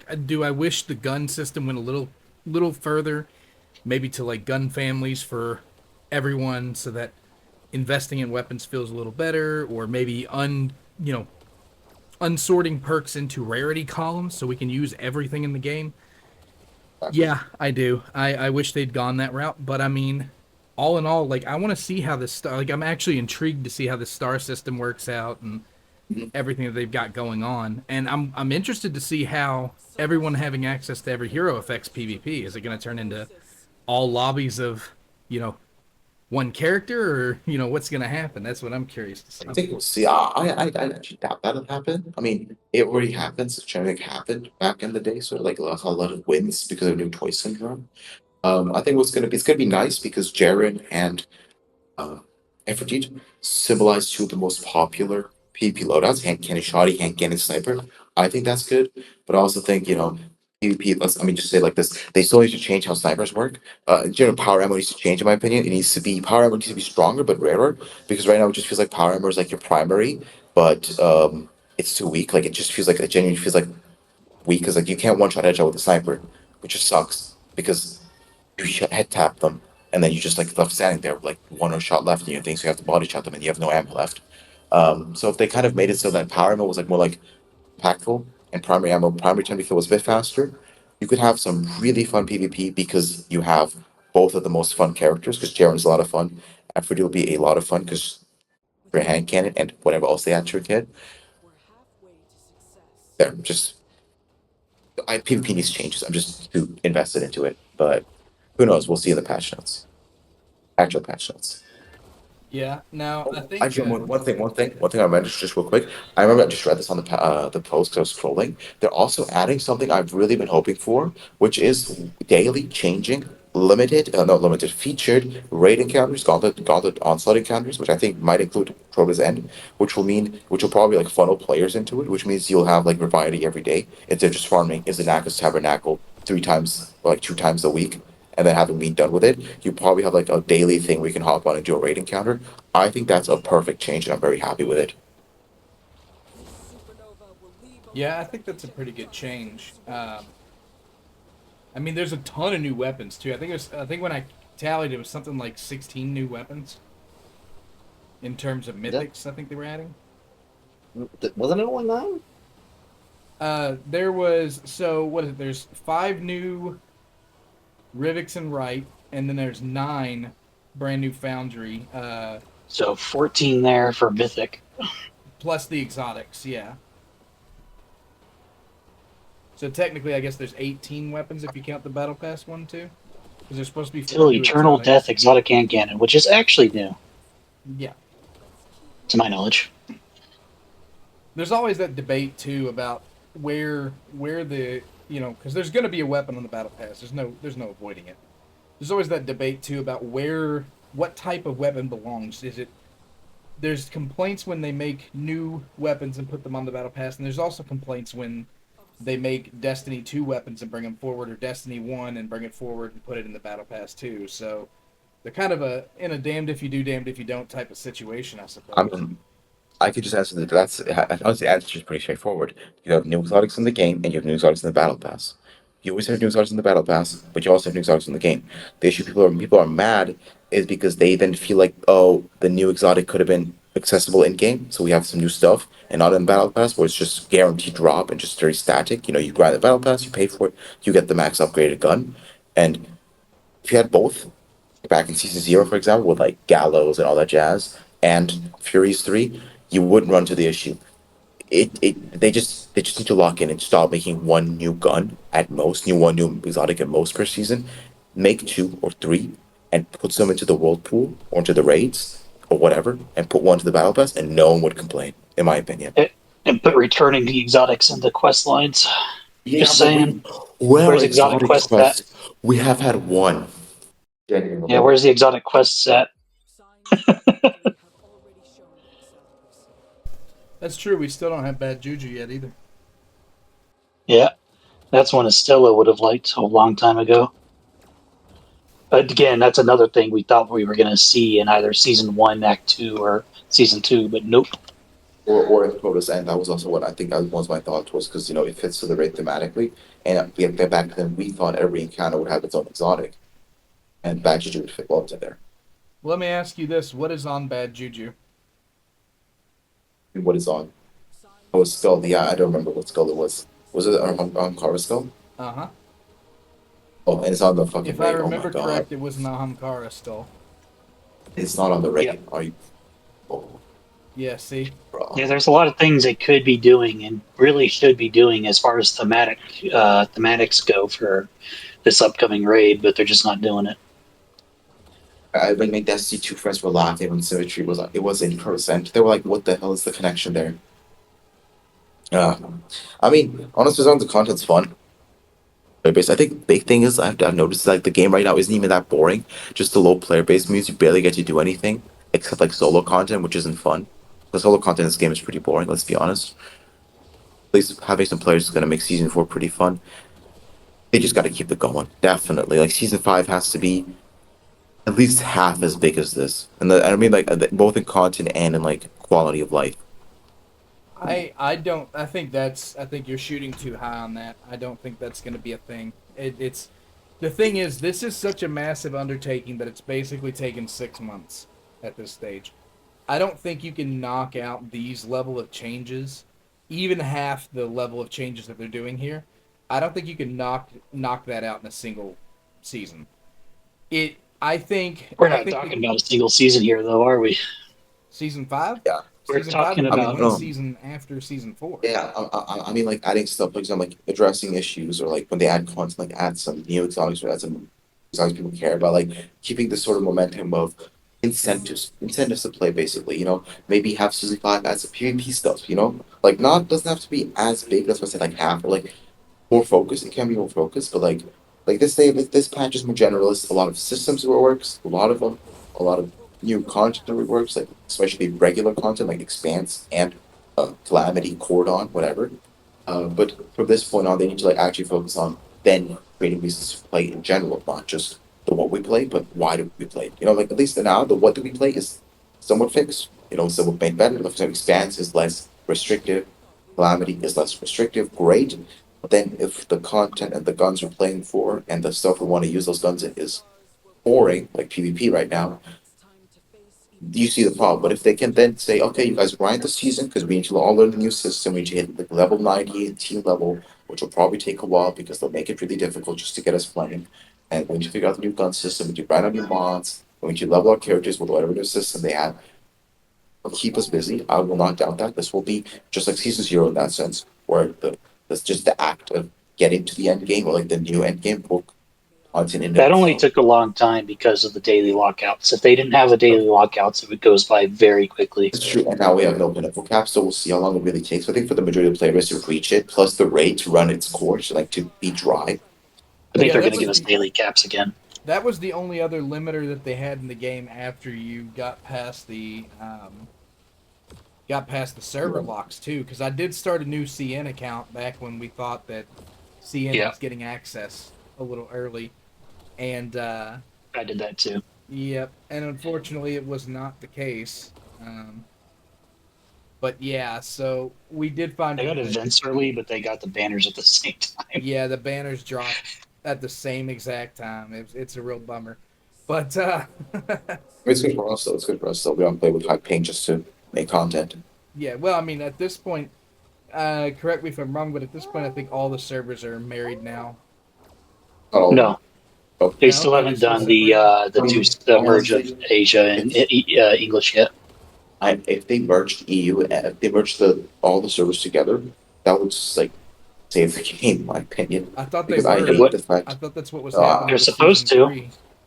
Yeah, they were Wish supposed no. to. They didn't No. give a deadline on that one though. And NA is kind of screwed. I know we said Puerto Rico has a lot of players, but I think it has players relative to its own like country size. Because NA is like compared to EU. Because the thing about like the EU, it's not just EU, it's also Middle East and Asia. Those countries together. That server is actually a lot more active than NA, which is NA and like LATAM. It's not as active in my opinion as the other servers.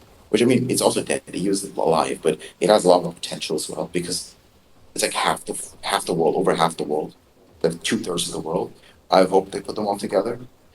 If they do that, that will really help the game because the game's biggest issue is one like I mean because they can't put bots into content because one they're not good and two they would just kill the game faster because if people aren't socializing they won't play the game. But like the bigger issue is like when you play the game and you can't matchmake your stuff, it drives people away like crazy. Check like the Reddit, people complain about it last month a lot. Like oh my god, I can't find content to play like what to play content with. Yeah. Our total player base might be similar to Destiny 2 at this point. It is. From what I've seen, we are looking at an active monthly user base of around 9K. Well, that's a Damn. monthly user base. That's essentially how many people would log in within a month. So that means it's even Bingo. more than what Destiny 2 would be. Because Destiny 2 has about a daily user base of around that number. Yeah, just another thing though is that like Across goes to check the trial statistics every now and then, and they've actually had a couple weekends here where only 9 total games of trials even happened. Oh my for the god, weekend. What? that's Yeah. insane. Okay, hold on. No, you're You're talking about joking. You're joking. You're there's tweaking. there was I think you mean 9 flawless or something. 2 teams of 3 matchmaking in the entire matchmaking pool. If I remember It's right. crazy. Everybody was What? like, "Whoa, dude! There's only two full teams." Oh yeah, Yeah. Trials is a joke right now. I mean, the whole game's not.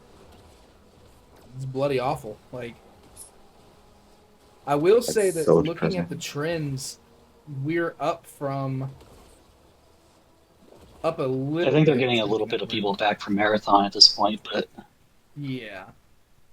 Too late. They'll just get bored right away again because nothing's changed since they left. Well, the Marathon's big filter dropped yesterday, which is Cryo Archive, and which they decided to last make week. be a weekend restricted thing. Yeah, and they just decided to make it ungodly difficult, which is, hey, I mean, I'm all for filtering to the top 1%. I get that, especially in a Challenge PvP only time. Having it be challenging is fine. Having it be limited to just only during this time period and only in pre-made teams, I don't like that. Yeah, Arc Knights is well, not Arc Knights. What was that? I've lost my train Arc of Raiders. About a better Arc game. Raiders, Arc yes, Raiders. the other Arc. Arc Raiders is kind of like infamous for the fact that people will team. They'll join in and say, "Hey, let's do this together." But in Marathon, they'll they ad hoc don't a want to team. do that. Like Yeah. They just kill people. everyone I've seen is just like this. It's slaughtering time. A lot of people just, I mean, I think they're just burnt from Bungie's. So they just want to get revenge for having lost their PvP team, like in D2. Yeah, but the issue is that, Cryo Archive is so difficult that it requires basically 5 teams working in perfect sync and conjunction. Someone just got first solo clear of it, though. You're Yeah, kidding me. Yep, someone got a solo clear. Who was it? I don't know the name, but I saw Yes, no Twitter. I saw the post. I'm using quotations here for solo clear because there were 5 teams that all got killed and then had 2 shots left on it. I'd have to see it. I'm joking, of course. I don't know what the actual kill was like.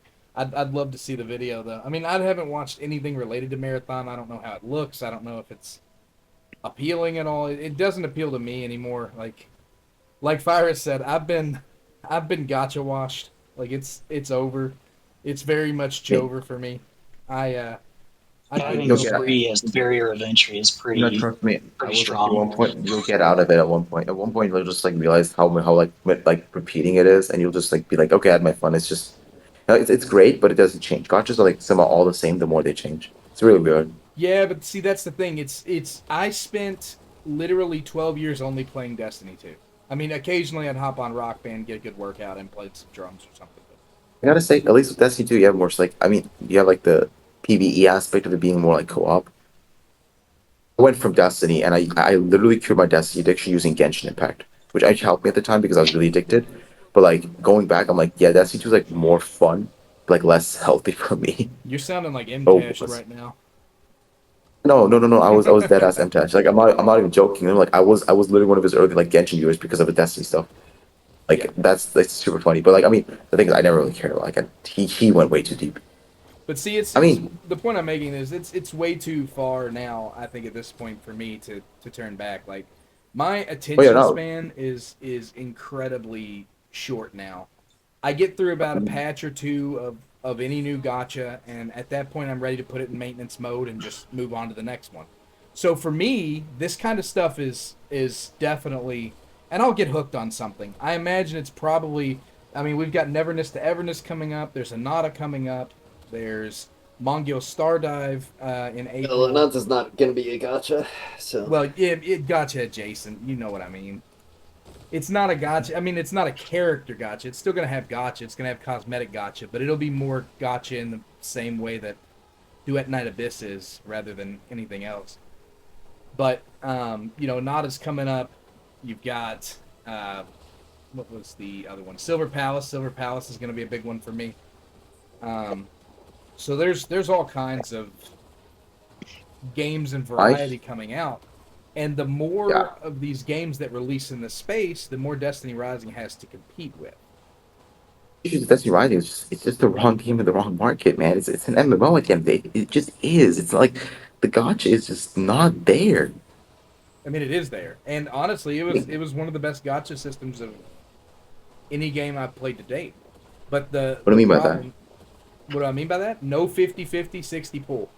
Oh, you mean that? Yeah, yeah. I mean, but that's Oh an yeah. issue actually because it means that the gotcha isn't like Las Vegas gotcha. It's like, oh, you grind and you get the character. How nice. But like, gotcha players play it because of the 50-50. That's the thing. They play it because of the randomness. That's why Enfield got away with the guarantee because that just gets the balls fluttering even more.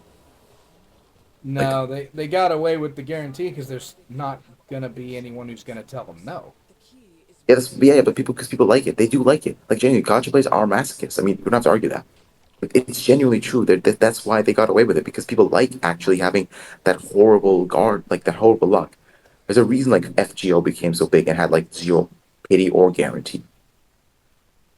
Well, again, what I'm getting at is like for me, an endless stream of different gotchas is far better than one game that's going to try to devour all my time. That's the point I I was got getting you. at. And I don't think that's the other thing that I think about Destiny Rising is that it doesn't seek to monopolize time the way that Destiny 2 or Destiny does, right? I think with the pinnacle removal, that'll be Yeah, changing. yeah. I So I was think gonna that say the this same thing. yeah, I was gonna say that's what I was getting at. I think that the pinnacle change aims to, and the fact that we're also switching to like endless modes and stuff like that. I think those aim to really give players who do want to approach it as this is my rifle, this is my gun. There are many like it, but this one is mine type of deal. It's gonna give them kind of what they need to be able to actually dig their claws into this game. Because the key problem now is if you're one of those guys who doesn't want to be interrupted on a 9 hour session and you get onto Destiny Rising, you're getting interrupted in a 9 hour session. Yeah, definitely. Um, Yeah. So they're making the game for people like me now. Yeah, I basically. mean, that's because I also kind of saw the duet night abyss got like the I like thing that grinding attracted those too. people. You know what? The thing with me is I don't put too much time to Rising at the like. Honestly, I just like I for a while I just did Iron Commander and then logged off. But like, I like just hopping on, making progress, and then also having this not just be a gotcha, but also be an MMO at the same time. So I can put some effort in, and then I can hop on with you guys or like with the randoms and just like do quotas. And I had a really funny experience where like there was two guys who like gave me full on like old school Destiny LFG vibes. They were just trying to communicate. No one else was really listening except me. I was just trying to like four-man the raid basically, and that was like really fun. It just gave me like, oh yeah, nice. I can make progress passively, but then when I do want to take it more seriously, the game does offer that. And I think I should lean over to more. Just I just feel like the end game needs a bit more incentive because right Oh now I just yeah, don't feel. definitely. That's just Like where I just hit such a break wall. I'm actually enjoying the game right now when I start playing passively. Maybe I'm like yeah. enjoy it So less.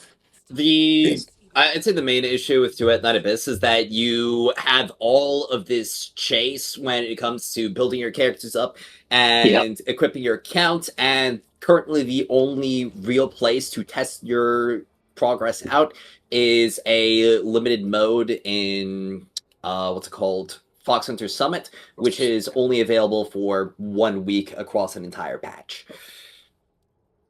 Yeah. So I Yeah. have very much been an advocate for an increase in the overall challenge of the game, while also having more like regular challenging modes that you could play, like let's say Dungeons and Raids. Right now, I would say that Destiny Rising's gearing chase is so that you can do Calamity Ops and Expanse, which is done so that you can get the final materials for topping off the character build. That's And pretty then much the extent of the yeah. purpose. Like, and I think it's like let's compare this to Destiny 2, which I mean, or Destiny 1, even, which like also the thing. But like, the thing with Destiny 1 and 2 at least was that one, especially in Destiny 1, you had more cosmetic chase because the high like be good cosmetics in endgame, but also you had PvP.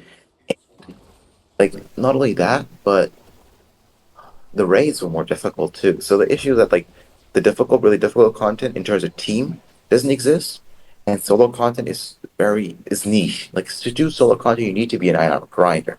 So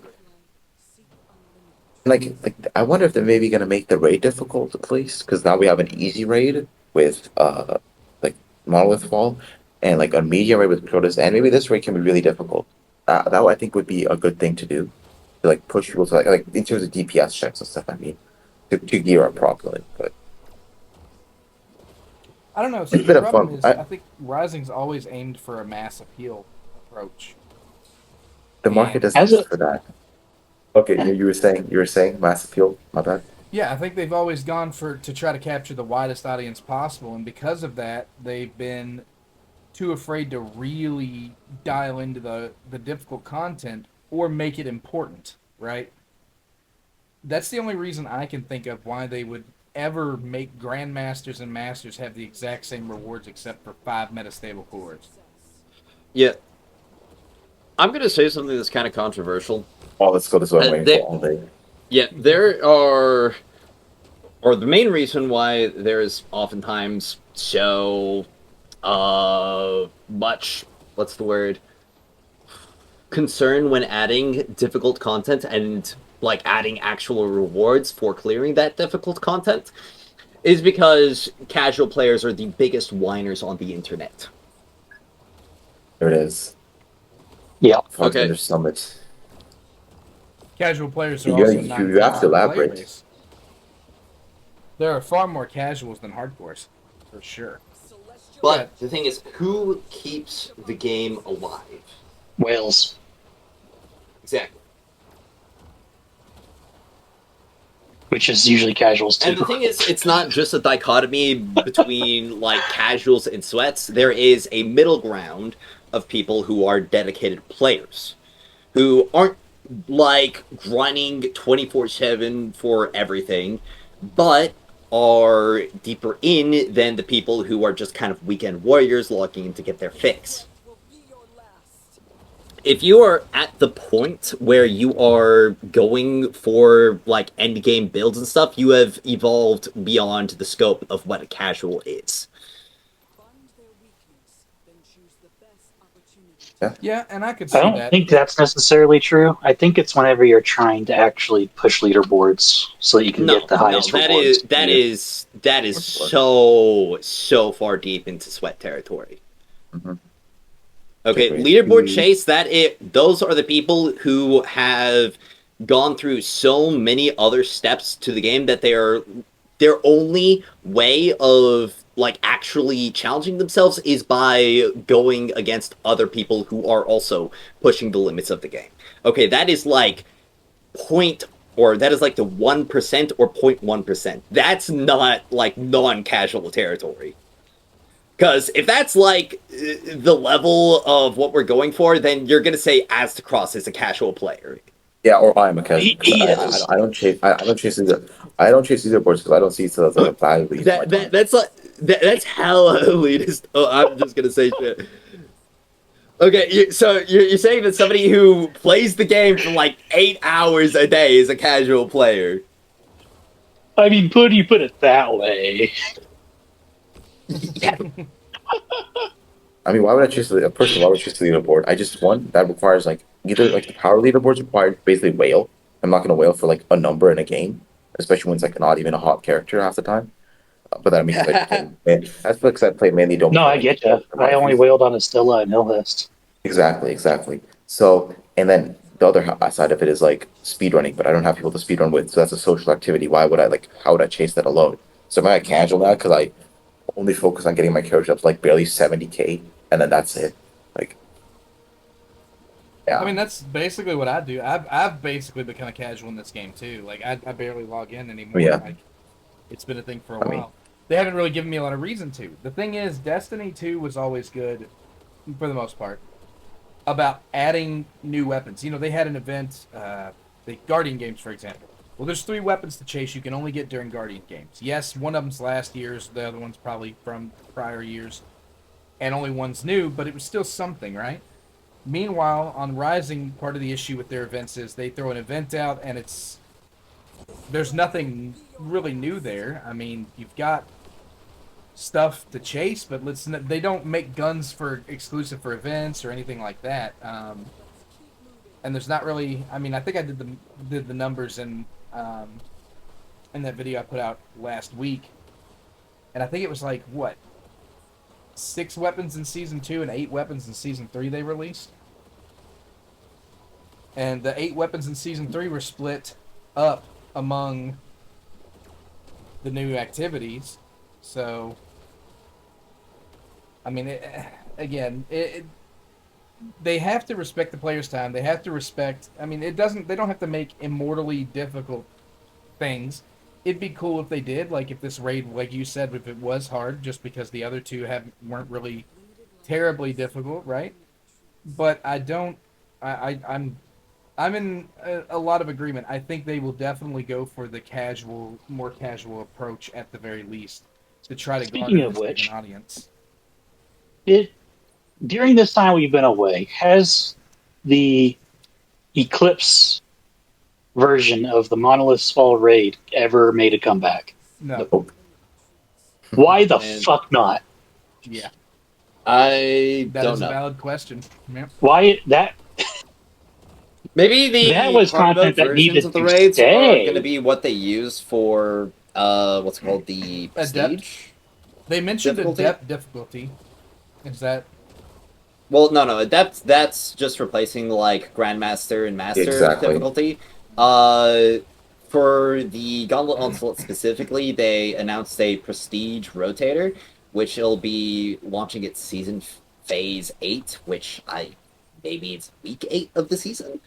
So I also thought at this point, but yeah. Yeah, but essentially it's going to be a rotating raid encounter that you can challenge for Adept gear.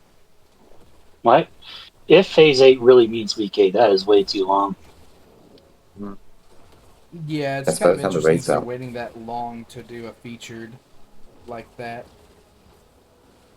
But then again, the other thing is if it is the like difficult versions of those raid encounters, they couldn't necessarily put them in the featured rotator unless featured rotator doesn't have matchmaking. Because with those encounters, you can't have matchmaking for sure. They require a lot more communication than, say, the normal raids do. Eclipse Monolith Fall was extremely fun to me, and I would have definitely wanted to see that come back. Yeah.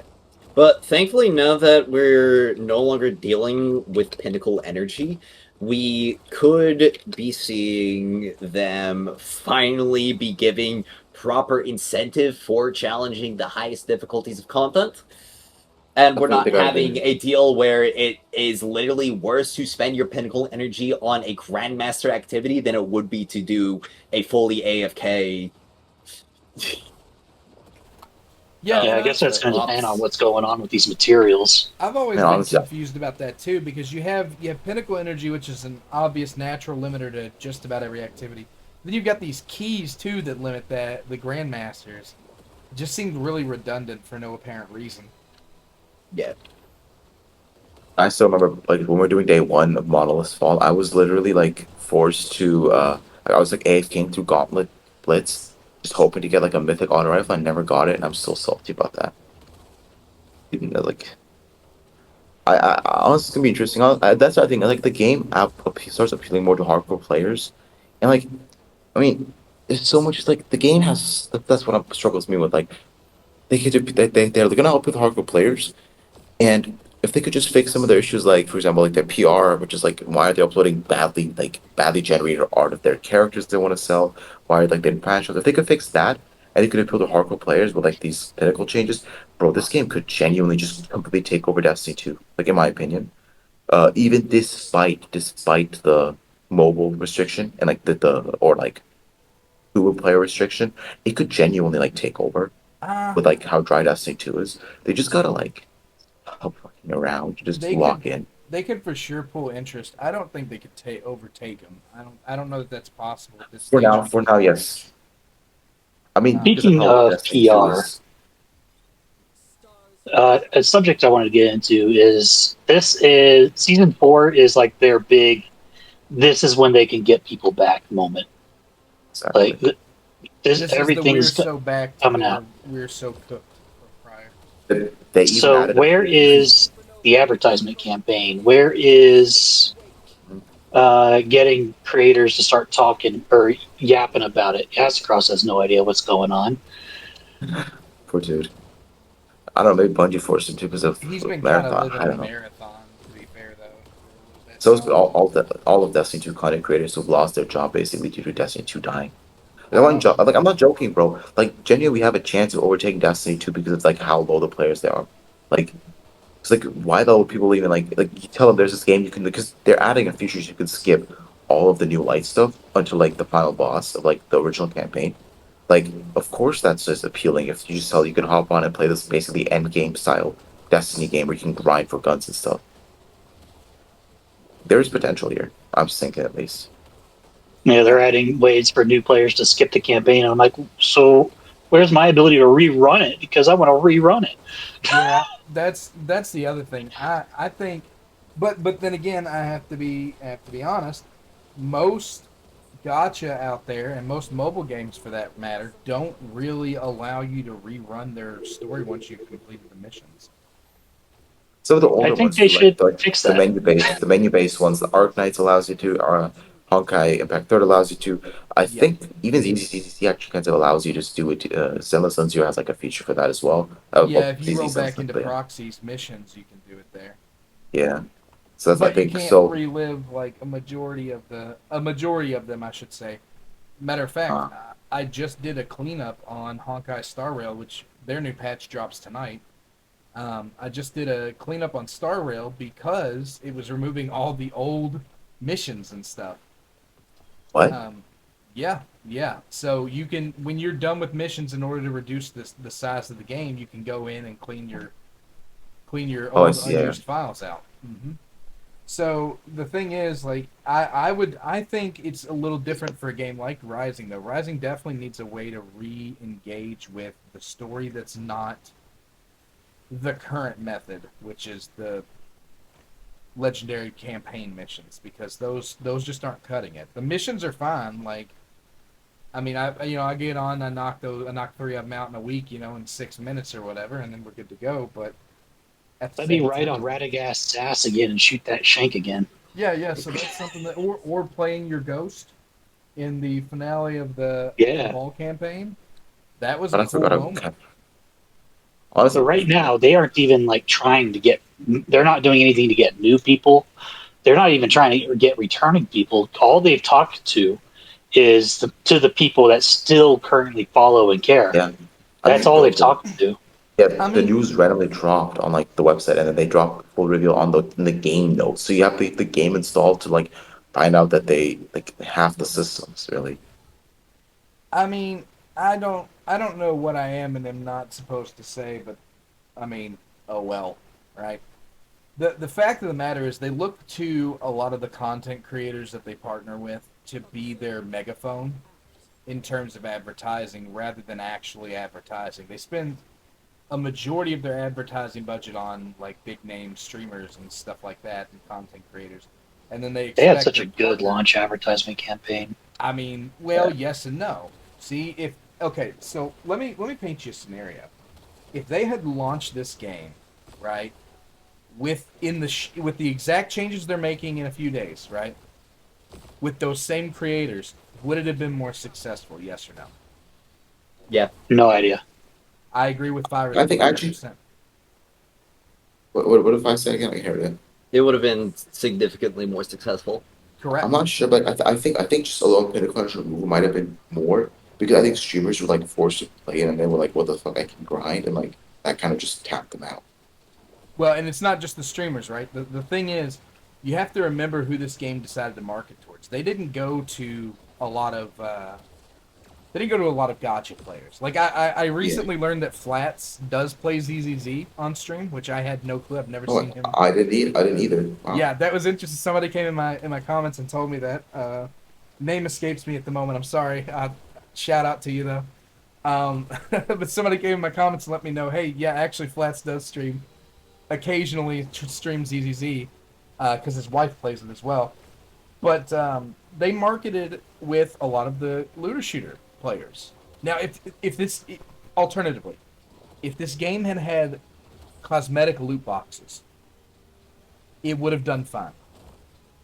Because looter shooter players, first person shooter players, they love their loot boxes. They hate their gotcha, but they love their loot boxes. Anytime I brought the game up in my old Destiny server, it was like poison. Nobody Yes, wanted I to touch swear, it. same happened to me, man. I hated it so much. And they all said the same thing.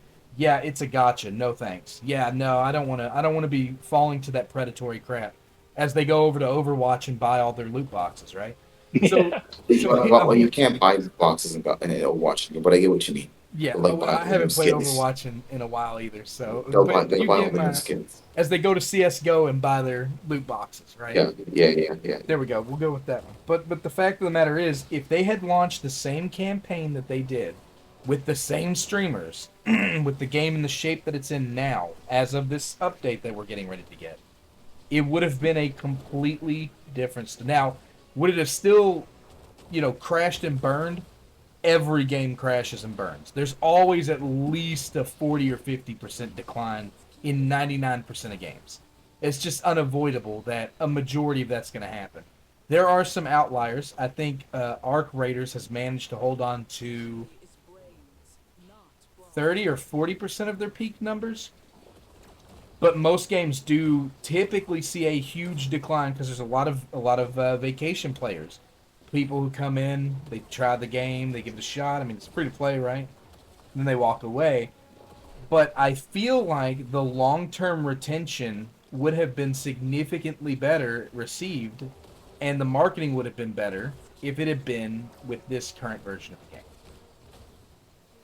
Because I mean, if you look at people like the three of us here are partnered with them. If you look at us, like, how are we supposed to recommend that people come in and play it? I You know, don't know, when man. I genuinely don't know. the audience that they wanted was not the audience that was willing to accept the gotcha or any of that stuff. The cosmetics were fine. You know what? I've never really heard anybody be like, "Oh, this cosmetic." I actually see people all the time in their chat saying, "Give me more outfits to buy." Yeah, I see that too. And the thing is, you have to remember, Bungie and Destiny 2 kind of set the tone for how outfits and gun skins would be in this game, price wise, and they pretty much align more or less identically. Actually, I think if I remember correctly, and I could be wrong, I think they may be slightly cheaper in Rising because of the conversion rates for silver. I'd have to double check that, but either way, um, I mean, people want the cosmetics. If they'd gone with a cosmetic gotcha or loot box, if you will, or if they just straight launched it in this shape, where you can earn the first copy, because that was something I always talked about. The first copy of the character you want to give it for free.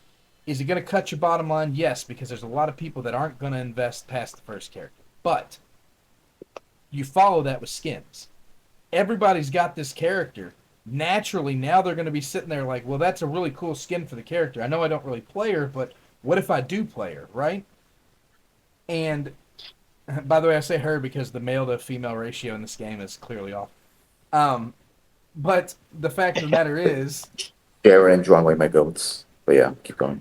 yeah, the fact of the matter is, people are going to invest into skins and things of that nature. Duet Night Abyss caught on to that early. And I know yeah. they catch a lot of crap, but that's because people are waiting in the wings to look at these publicly released numbers that they think are indicative of the whole picture when it's not. A majority of people don't play on mobile because the controller support's not there. And a lot of, I know there are some that play on touchscreen, but the vast majority of the player base of Duet Night Abyss is on PC. That's why these hacks were such a big problem for them. And the difference between Rising and Duet Night Abyss, you can't track Duet Night Abyss's sales just by what they get on mobile. You can with Rising because, technically speaking, the Android emulator counts as phone sales, so it's recorded in the same figure. So, in that regard, it's basically a pretty accurate estimation of what they're actually bringing in. But I would wager that if they had just launched this game, or maybe if they had done one more beta and maybe made an open beta and heard us out about, everything, and then made this an official launch and launched with the same veracity that they had when they launched the game initially back in November, I think that we'd be having a very different conversation right now. So, like, prove your point.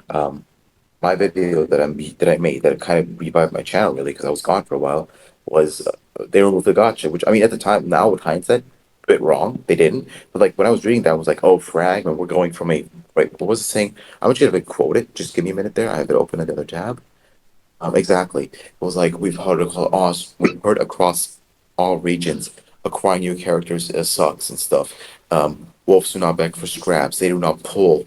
Like we are moving away from a pure draw-based model to a character fragment-driven progression system. Like let's be honest, when you read that, it sounds like they got rid of the gotcha, and then they come out with, oh well, technically we still have it, and like the talents of the upgrade system. I just like, man, I Yeah, made a that's video. I made a conflicting, man. video. I made a video glazing that because I thought for a second this was like literally this sounded like what item is 1-to-1. Like let's be honest, they said draw based model to a character fragment driven progression system. Yeah, they make And that make it sound like the elemental condensate is used for dupes. Exactly. And then the Reddit post I made on it, because I wanted people to see it, popped off. And they go to the comments, people are like, oh my God, should I save? Should I spend? Wow, that's awesome. I want to come back. This is cool. Oh, and also no more energy. This is so awesome. And then I'm like, oh, that's so cool. And and then I got really excited. I was really just planning stuff. And then the post comes out and it's horribly mistranslated. And I'm reading, I'm just going, oh my God, they haven't changed. This is really, I've joked like with the hero addiction. It just feels like rising NetEase devs, like, or whoever like makes decisions. It's like this one friend that acts like they're gonna get better. They put on some nice clothes, but then you see the scratch marks and they're like on their neck, and then you see the needles in their hand. All of a sudden, you're like, oh no, he's still addicted towards the gotcha. He's still addicted towards horribly mismanaging the communication. I'm just like, then how am I gonna sell this game to people? Like, I'm telling my IRL friends and everybody, come and try it. But then I'm like, okay, but like, I told them the gotcha's gonna be gone, but like now they're advertising a new banner, and I'm like, yeah, and it's even weirder when you have Where Winds Meet, which came out roughly the same time as Destiny Rising, and is doing pretty well in China and like the communities that like wuxia and like Zhanjia stories, like the Chinese mythical stories, and it's the same system like you just said, with cosmetic gotcha and also free cosmetic gotcha and paid, and it's doing pretty well and it's pretty stable, and no one's saying it's gonna EOS. And you have this game which is just not doing any of that, and it's from the same company apparently. Yep. I'm tired. Is it where winds Well, meet that one let main people dif- buy a $4,000 boat? Yes. Yeah. Yes, it was. You had One main difference between Destiny Rising and Where Winds Meet is that I'm pretty sure Where Winds Meet is a separate studio and it's not an internal Correct. NetEase studio. yes. Meanwhile, Destiny Rising is. The But then other you have thing, more rivals. the other thing is that I don't believe there were many dedicated devs exclusively to Rising. I believe they borrow talent from other internal NetEase teams to develop larger scale editions. And have That's since strange. shipped them back. Yes, and then they go back, like for when there's bigger projects. Basically, they pass around talent for different projects, and that's the reason why a lot of their gotcha games will, if they're not profitable, end up getting the axe, because like it's like, well, why would we loan you our talent? We can use it on Marvel Rivals and make more money. So, but there are exceptions, like Fyra said, Where Winds Meet, they have a separate studio that's actually handling that, and that's an actual studio subsidiary. So, and I think Anata, we had discussed that too. Anata is also a subsidiary studio, and not NetEase proper, but Rising is NetEase proper, and that's going to be one of the big difficult points to kind of seeing a lot of changes continue to echo on. I do again. I will reiterate. I don't want to fully judge just based on what's on the paper because, like you said, it's badly translated. We don't know for a Yeah. fact what we're looking at until it's in our hands. That's And what Yeah. once in our hands. Like I mean, one thing's for the gotchas and the game still. Like they already advertised the new banner for Effort, which is just like same old. Like yeah, it's the same stuff that's killed the game is still going on. That's what's annoying me, and I just hate They're late with the Aphrodite cinematic. well, Yeah, yeah, we that didn't too. even get an It's just Aphrodite weird. cinematic. Or a season 4 cinematic, and like it's 2 days away at this point. I'm just like, Yep, season 4 should have a cinematic too for what kind of update it is, Yeah, I've always and a said trailer for YouTube. they who are you needed making? to Straight have up, like who are they making this update for? Like the people who are still sticking with this game, but like that's not going to sustain the game. Like, oh, Honestly, I'm The just current glad I'm people making haven't all. been spending money either. Yeah. I'm just They haven't glad had I'm anything to making all. spend money on. Well, and the thing is, and I mentioned this in the Lucky video, the thing is, the whole situation, the whole project is kind of a wash, right? They invested 100 million into Bungie. They didn't invest so they could make this game. They invested for a small stake in the company, and that stake in the company, that minor stake, actually helped them to negotiate licensing rights to expand. It was via a partnership. Their investment wasn't buying the rights, it was giving them a stake in the company. Well, Oh yeah, and original the rumor is originally Bungie was the one that was supposed to make this too. correct. I had heard that as well. That they had an incubation project but didn't have expertise in mobile games, so they had approached several potential partner companies. I've read reports of that. But allegedly NetEase is where it landed, and what had happened is when Sony came in and purchased Bungie, they ended up actually paying off anybody with a minor stake in the company so that they had full ownership because it was a privately traded company. So NetEase would have gotten the payout for $100 million that they invested worth of shares at the rate that Sony was paying per share, which is far and beyond above what it was likely valued at when NetEase made the investment 2-3 years prior. So this game, once you subtract dev costs, should be 100% profit. Which is why it should have been a money printer for them, and they thought it would Yeah, be. literally. Yeah, they thought it would be because if you think about it, they've already recouped the investment that they made. So the rest, anything else, it's just the dev time that they put in that they have to. So parts and labor, so to speak, and then that's it. That's all they have to recoup. Anything past that is pure profit. And they've gotten to get rid of a couple of the servers too. Yeah, yeah. Then they also decommissioned a couple of servers, and in exchange, they merged a couple of areas. So they went from 4 to 2. Well, 3 if you count China, because Chinese server is separate from local. True. Yeah. Yeah, but that's its own thing. But honestly, like the copium aspect, I just felt inside of me was like, what if this is the new baseline for seasons? Just imagine what if, sort of. I think at that point the game could be safe because Yeah. maybe like going If this is what they like, if this is what's going to be the case for the next season, season like, 5, like it'll be good. the system works. Like if you take the patch notes, you remove the system works because the system works are meant to be long term, like the guns and stuff. But if you take like and the raid out, because the raids aren't going to be every season. But if you say a few story missions every, like let's say 3 story missions every season, for example, imagine because that's kind of like gone on par, like 3 chapters even this. So they're doing 3 chapters this season. My expectation was starting from season 2 to get a chapter each season. That was my expectation. I don't think it's a chapter. I think it's just missions. 3 missions. No, they said chapters. They said chapters. Yeah. They just. I gotta check that 1 second. Maybe I'm. So here's the thing: the way they should have done it, like you said, they should have had Oh, you're right. those 3 chapters in each of the seasons leading up. So for that reason, I'm okay that this has 3 chapters is okay as far as like being 3 seasons worth of story content. It says 3 chapters, but it includes 3 storyline missions: Leave, Feeding Through, Pitch. It's not just 3. It's still 3 story missions. Includes does not mean is mutually exclusively all content. It just means that these missions are also in it. A lot of benefit of the doubt, but you know what? We'll buy it. Maybe those are the missions that are going to be part of like the legendary campaign because these are the longer missions, and the shorter missions won't be because they're just too short. You know what? Yeah, that's probably actually what it is. The 3 legendary campaign missions. I think there's way too much that they're adding for there to only be 3 total missions. I don't see that.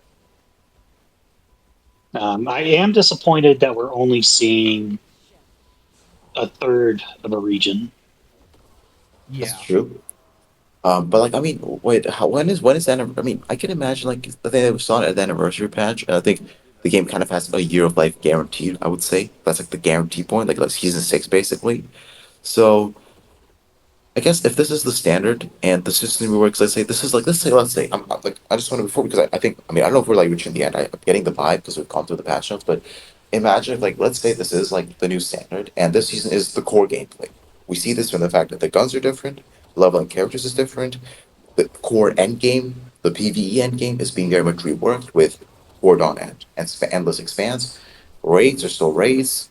Exotics are no issue, but let's just like give a shut eye to that, like ignore that. We've already fixed just the most core surface level of the gameplay, the daily login system kind of thing. And you've fixed the character issues. You've touched up the gotcha, even though you should just remove it, honestly. And the artifact system you've changed as well. Then you could, like, next season, for example, maybe focus more on raid or like on PvE. For example, a shifting gate season could be like the intermission between season, like five could be like intermission season. You have one chapter of story and a Yeah, I shifting don't gate think that something. method will work out.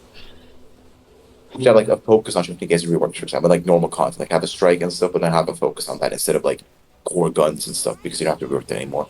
That could like, and you flesh out parts of the game. That could be something like Sparrow Racing gets a full event that reworks it, for example, because they have like avenues to invigorate player base numbers. That would be the case, but season five is back to like season three levels of content with like a random game mode or like a random thing that no one even cares about, loot that no one really cares about, and like Yeah, no, that's the it. Then story okay, content needs to be more distributed.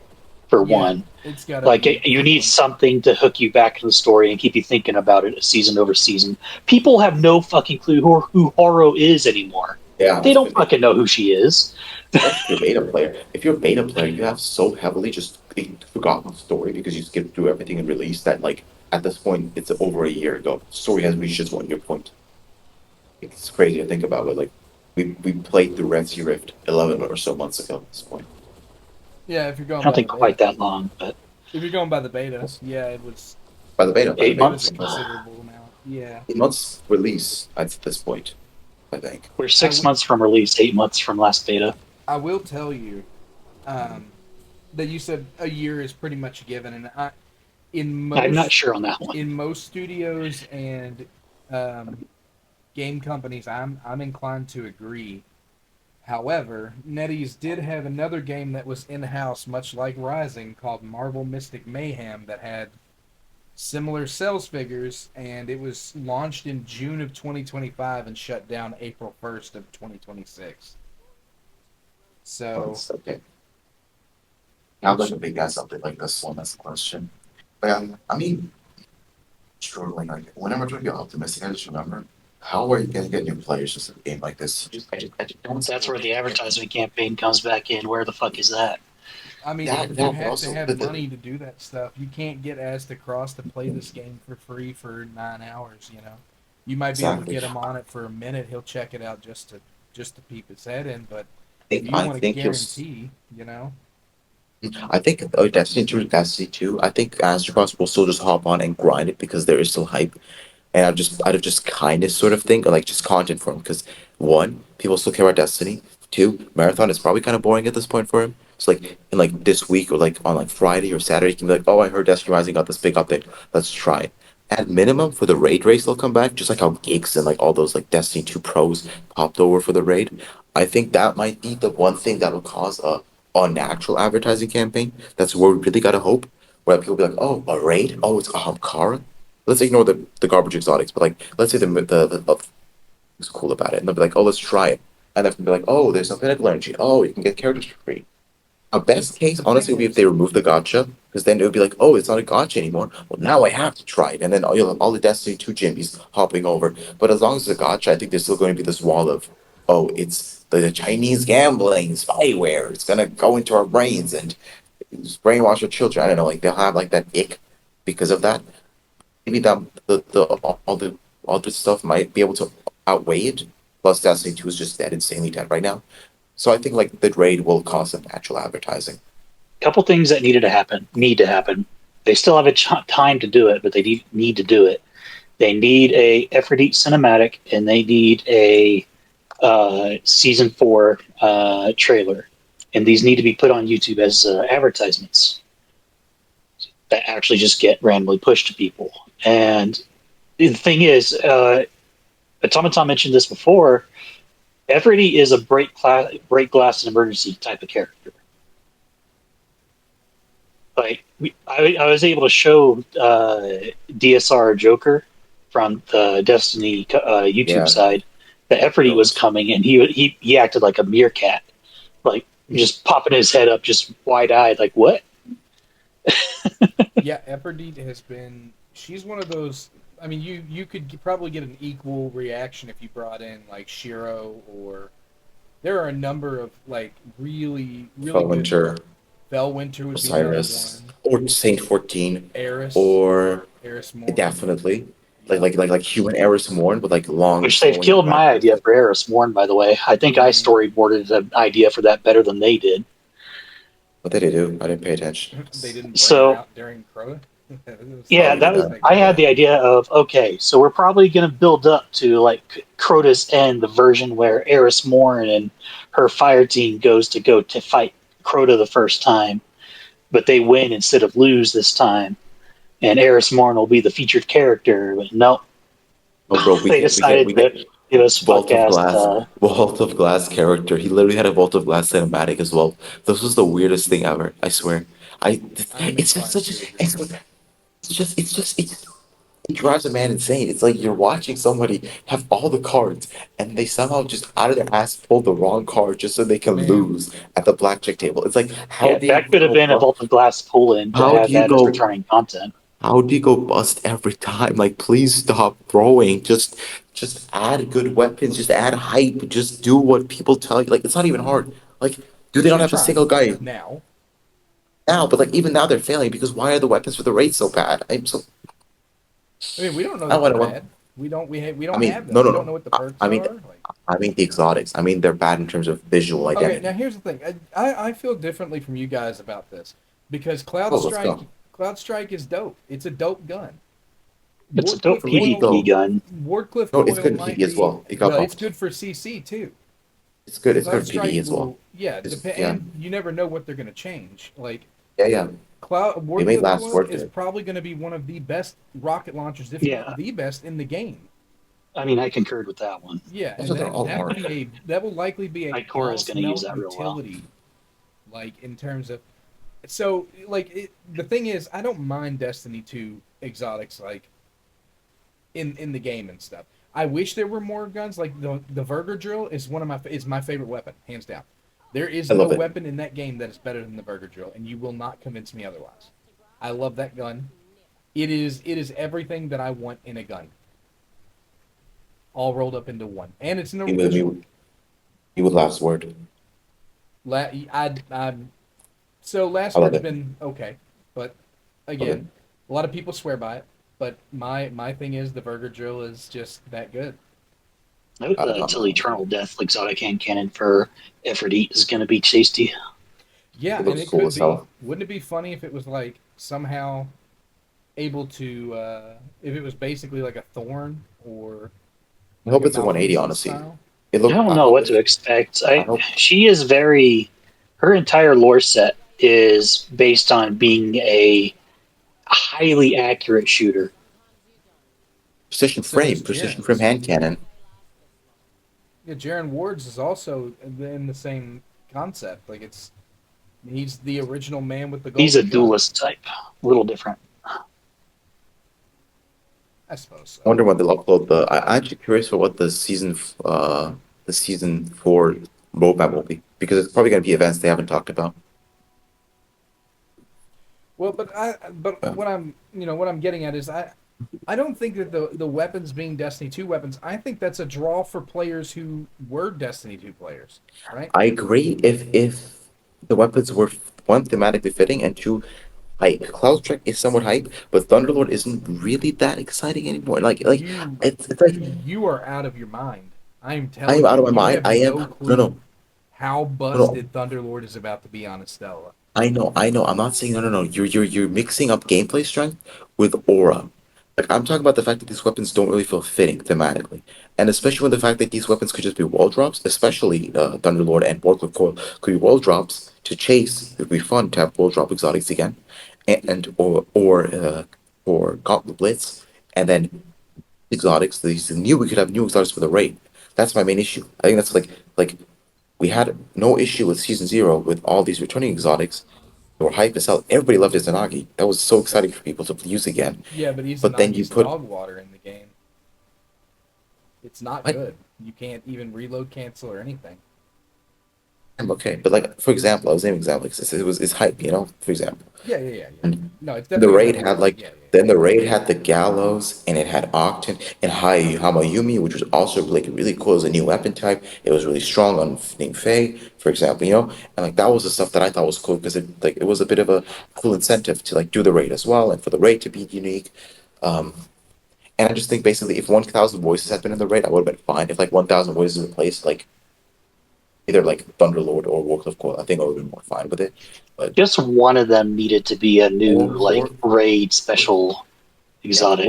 or Skyburner's old, like I said, like something Cabal or Car oriented, which fit the raid. It But is kind of interesting that all three are also arc. yep, and that's our fourth arc exotic in a row, by the way. It's Yep. just really funny. The battle pass one's probably going to be arc as well. Exactly, bro. What the hell, bro? Arc Rising, man. It Ning would Fei make is eating, sense. Arc Rising. I mean, yeah, technically. man. Because Aphrodite is also supposed to be arc. Yeah, Arc. So, and then you have I mean, that one's just officially known. yeah. I mean, you have Hellhouse is broken. Hellhouse is broken for single target damage. Every probably broken for like raw DPS. Like every well, no, Hellhouse is broken for support. Everybody's gonna be broken single target damage. Ning Fei is gonna be broken AOE damage. It's probably where Oh, we're headed at this point. I'm gonna say something that's going to be extremely controversial that I will likely catch a lot of crap over for saying this, but seeing the lore, like seeing them adapt things and kind of change the lore on some things, like with Crow's End, where all of a sudden we've got symmetry as the raid weapon. It felt to me like I was watching Dragon Ball Evolution all over again. I don't know the reference. Oh no! Yeah, I don't know either. Someone needs to Oh tap me in. no! You two haven't seen Dragon Ball Evolution? I mean, I You mean, think I saw it, but no, that no, was no, so no, long no, ago. no, All right, no, let me. you mean live action movie? I remember now. Yep, I remember. Correct. Yeah, let me Oh, just put live it this action way. movie. Goku was played by Justin Chatwin, and Emmy Rossum played Bulma. I just know it was really bad. James Masterson played Piccolo. Yeah, dude, it was terrible. But the thing was, the writers admitted afterwards that they had never actually watched Dragon Ball Z, so they went on and Googled and read some stuff about it, and then they wrote the script based on what they read. A practically GPT-like script. Well, yeah, granted, this was before AI, unfortunately. Yeah, but the, AI the probably could have done a quality better and the job. content is very AI-like. You remember how we were arguing with Otamachan, Ryan, about the Arcanite's lore? It was Yeah, basically that. Yeah, like, yeah. yeah, where we finally got her saying everything right, and then at the end we asked one final question, she just comes off the wall with some crazy stuff. That's basically what they did. So, it feels like they know that something's beloved. They know that they they know that that Crota's End is a beloved activity. Obviously, they know there's a lot of reverence for it, but what they don't understand, there seems to be a disconnect between that and the understanding of why it's beloved. It's not just the activity. It's not just the bosses. The weapons are just as iconic as everything. If you put Black Hammer. if you put Yeah. yep, that was Oh man, I would have farmed for Black. If I had Black Hammer with like a triple tap and like the old salt perk, bro, I would have farmed for hours. oh yeah. Black Like, Hammer, that's White so Nail. good. Yep. So that's the thing. Why does Mythic perk loot just not feel mythic like cool at all? The legendaries in Destiny 2. Like I can't name you a I mythic mean, it off the top feels of my pretty head. much the same to me. We just Yeah. haven't had the special 3.0 elemental updates for perks. No, I'm Yes. saying even for Forsaken stuff, like none of them be like on the level of Forsaken. Like I Okay, can't name so you are like we talking about the average Forsaken legendary, or are we talking about pinnacle weapons? oh no, not pinnacles, but like the memorable Forsaken stuff is what I'm saying. Like The the only wall thing that's drops in coming that close level. to pinnacles would be exotics at this stage in that game. Yeah, like but no, but like in the sense of like it's all just feel incredibly similar. The mythics, I mean, the mythics all feel incredibly similar. I mean, Um, all you the know, weapons in Forsaken did feel pretty similar.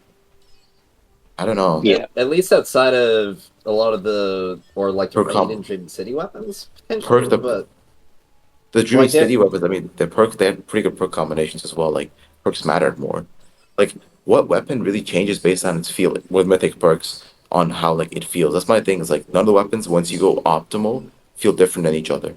They're just all like you pull gun out and gun has damage percent because you sneezed back ways while you were like Well, doing a yeah, backflip, that's and also like just because every single gun basically already functions like it has maxed out stability, yeah, and max at handling, max at everything. It just yeah, it's my biggest gripe with this game. I had this problem the entire time where I'm like, maybe it's because I'm a PvP nut. PvP nuts love to max their guns out. Like I just hate how it's done for me. And then like guns, like that's why I also have like all these like ideas with like swashbuckles. I just want my guns to be like for me to work for my guns, not my guns work for me. And I don't know if that's ever gonna happen. But it's the thing was like old school loot is like it was chaseable, like Black Hammer, for example, which I mean, okay, it has fixed roll at the end of the day, but like the concept of something like that is chaseable because it's so different than other guns. But in Destiny Rising, it's like gun one and gun two. That's like better. The gun two is only better because it does more damage, not because it feels any different. I mean, speaking of, they destroyed wrongful ingress for no reason. yeah. Yeah, They completely butchered yeah. that gun, which sucks because I know both Virus and I were sitting there like, bring it back, you cowards, Yeah, then they bring it back and like, take it back, Krabby you Patty cowards." Land! Dude, it made me. That was the first time I was ever like, how much is a plane ticket to China? But I drive down there and One give me thing a I piece of think my is mind in that person. NetEase doesn't understand Destiny culture.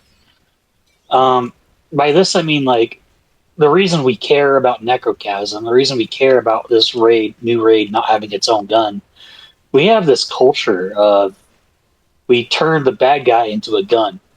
Yeah. Not Like, just that, we turn the bad guy's loot, like his history into a trophy. Like, it doesn't have to be the bad guy itself, but just has to be a gun that resembles like the black, like the bad guy. It just has to be like we love like guns that look like the enemy stuff. Like that's what people love. Want to take in shaders so badly.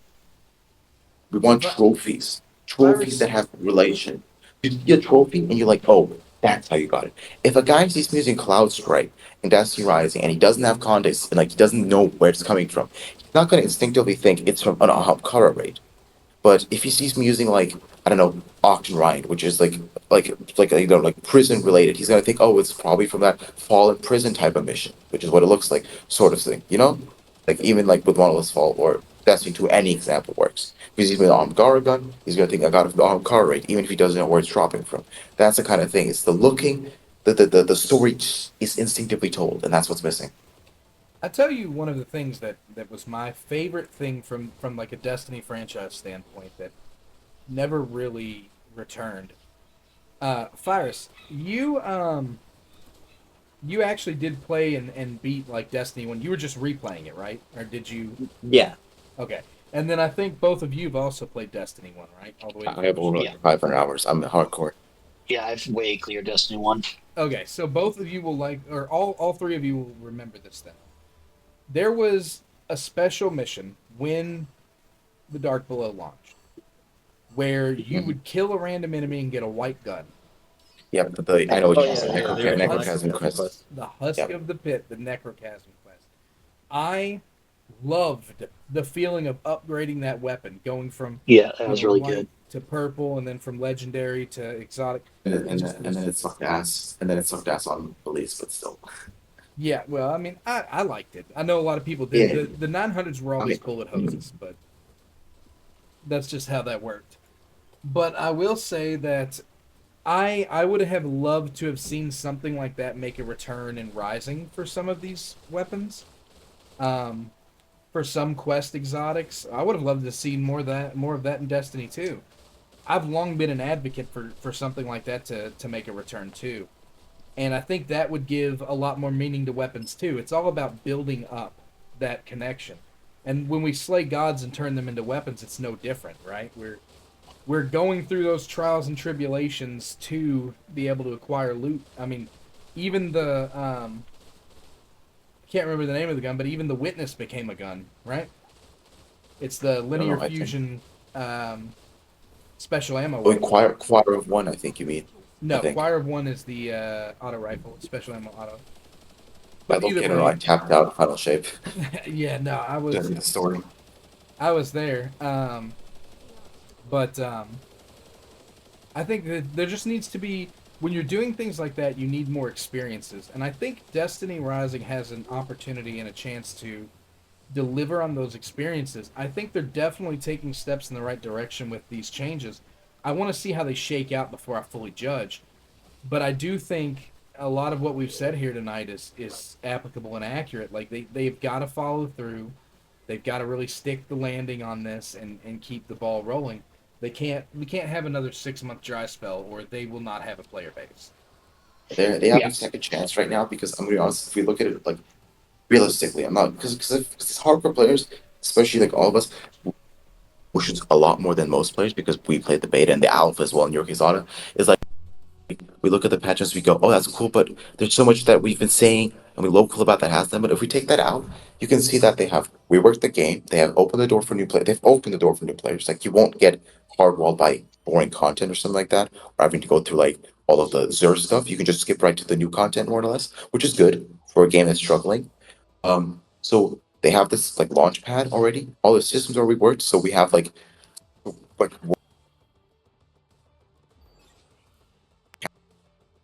and then you have the raid, which will be natural advertisement because there will be people playing it on Twitch and as you will be playing it because Destiny 2 is dead as hell right now. Marathon in 2 weeks is not going to have more content. It's going to be still pretty similar. So why not try this new raid with this game that's getting some hype in the community, in its own community? And the thing that matters is once they gain this bit of momentum again, is like you said, season 5 has to be fine tuning. It has to be adding. I'm gonna. It has to be making PvP or get or whatever like this extra secondary end game is that makes your guns worth using worthwhile. And it has to add some world drops, in my opinion, some exotic world drops so that people have some stuff to chase. Like not much, but just stuff to get you to log in and use the stuff you've already acquired. The moment people feel like my stuff has no meaning to be used, they'll log off again. They won't come back. And that's the thing. There is potential, honestly, because we're a bit doom gloom, a bit doom, but there's huge potential due to new systems, easier introduction, and a raid. Like these three things are the big shot. That's where I'm kind of at, and I really hope season 5. Season 5 is the true make it or break it. Season 4 is the launch pack for it. See, I think Fire is. Sixth. Correct me if I'm wrong, but you were actually really excited about the gear system changes, and I was I was kind of like, I don't know, dude. I feel nervous about them. And I feel like we all kind of landed on different spectrums of how we feel about the new gear system. Mhm. But I'd love to get like some of your all's takes on the new gear system in particular. I think it's being changed in such a way that reflects the lack of pinnacle energy. Because it looks to me like it's going to take a even more grind to get to those maxed out gear pieces as a consequence of no longer having pinnacle energy, and that's what it kind of looks like to me. Yep. It's good. And I want to see how it. Virus is like, yep, that's why I love it. Round's like, yep, that's why Yeah. I'm scared. I think no, I think that's overall good as long as it means that usable gear is still accessible. If you can still just like, for example, if you once you get the gun, if you can still spam through a bunch of mythic engrams, like I just did right now, I got a godwall shotgun because I was bored while we're talking. As long as you still do that and like deterministically grind for the gun by getting mythic shards, I think then it's still a good system because you can either just spend and get it, or you can keep grinding, which is cheaper overall. My interest is, of course, how our gun's gonna be like how important are mods, how big is the difference between a base gun and a maxed out gun. But overall it's just systems that are like it's unique and it's kind of changed for the sake of change a bit, but I can't really complain because it's still content for us to go through, especially if to make videos on.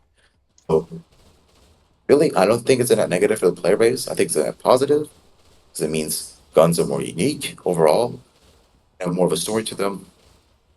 Yeah, I mean, as long as the drop rates aren't bad, which they don't seem to be, they're gonna have like guaranteed drop rates for the new guns for the first week of release or like first 2 weeks, which is a perfect way to start off.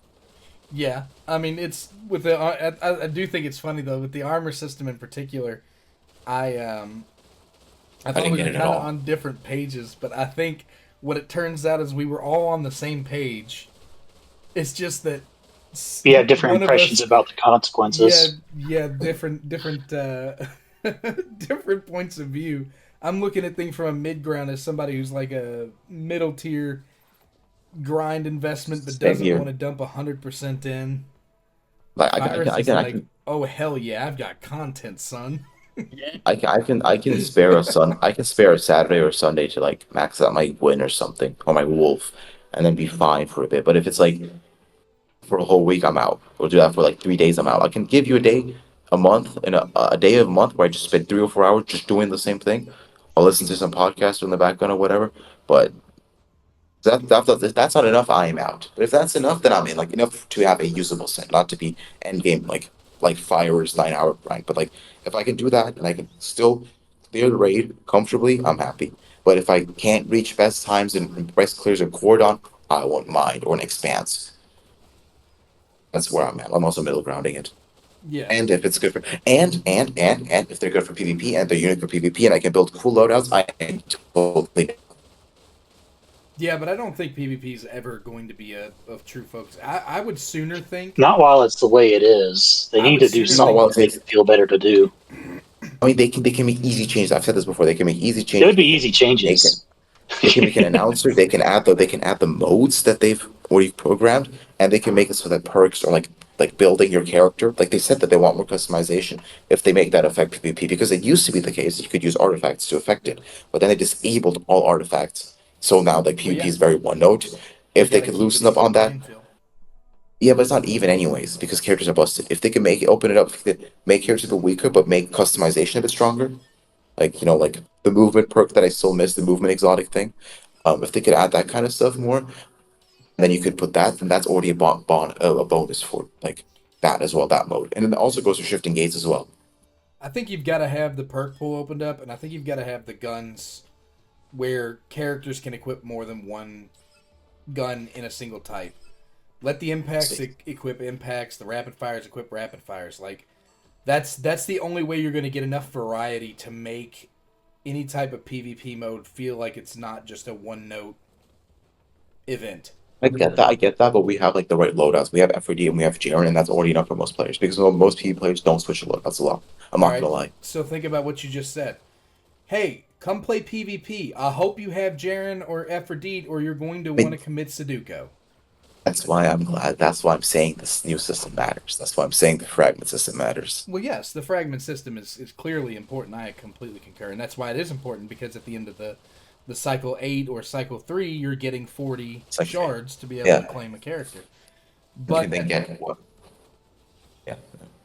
But in the same breath, the fact of the matter is, even if you've got the important PvP loadouts, it doesn't help anybody that wants to play something else. If they want to play someone who's not Jaren Ward or Atal, they could, but they'd be throwing. I like to use scouts and pulses in PvP. Scouts are good. Oh yes, Umiko is really good. Umiko's good. Like they're basically hand cannons. Scouts are basically hand cannons. I mean I have enough clips of Umiko to send you, bro. Like hitting nice shots. Because like SMGs are mid because close range engagements don't really exist. Power ammo was a bit wonky and stuff. So like there's I haven't played in long enough though. I can't lie. But like I mean, like it still has potential because it's just like curated Destiny 2. You have like less issues building your loadouts, and like if you can add some stuff and make characters a bit different, like if you can either have more gun accuracy or aim assist or more movement, if you can have a bit of customization, that'd go a long way. That's all I'm saying. So like the gear system, I'm just ready to see what they did. This is the third take they've had on the fourth take. Let's see how bad it's going to be this time. Yeah, I mean, again, I do think there needs to be a bit more flexibility if they're going to try to, implement modes like that. And I think those types of modes are the longevity of a lot of this stuff. But the other side of the coin is, like, there's, a lot of these changes, I am very curious to see how they shake out in the long run. But yeah, but for the short term, it's going to definitely boost players and keep players playing a lot more because now they have to relearn a lot of stuff and they'll be interested in that. It is a soft relaunch, and I think it's building up for the anniversary of the game. If this goes well, building up the anniversary, we're like season 5 is some more stuff, and season 6 is then like maybe the moon, maybe like old Chicago, like a new area naturally because we are done with Red Sea Rift at that point. That would be just pretty big, honestly. And yeah, I mean like this could be the start of like a good release cadence.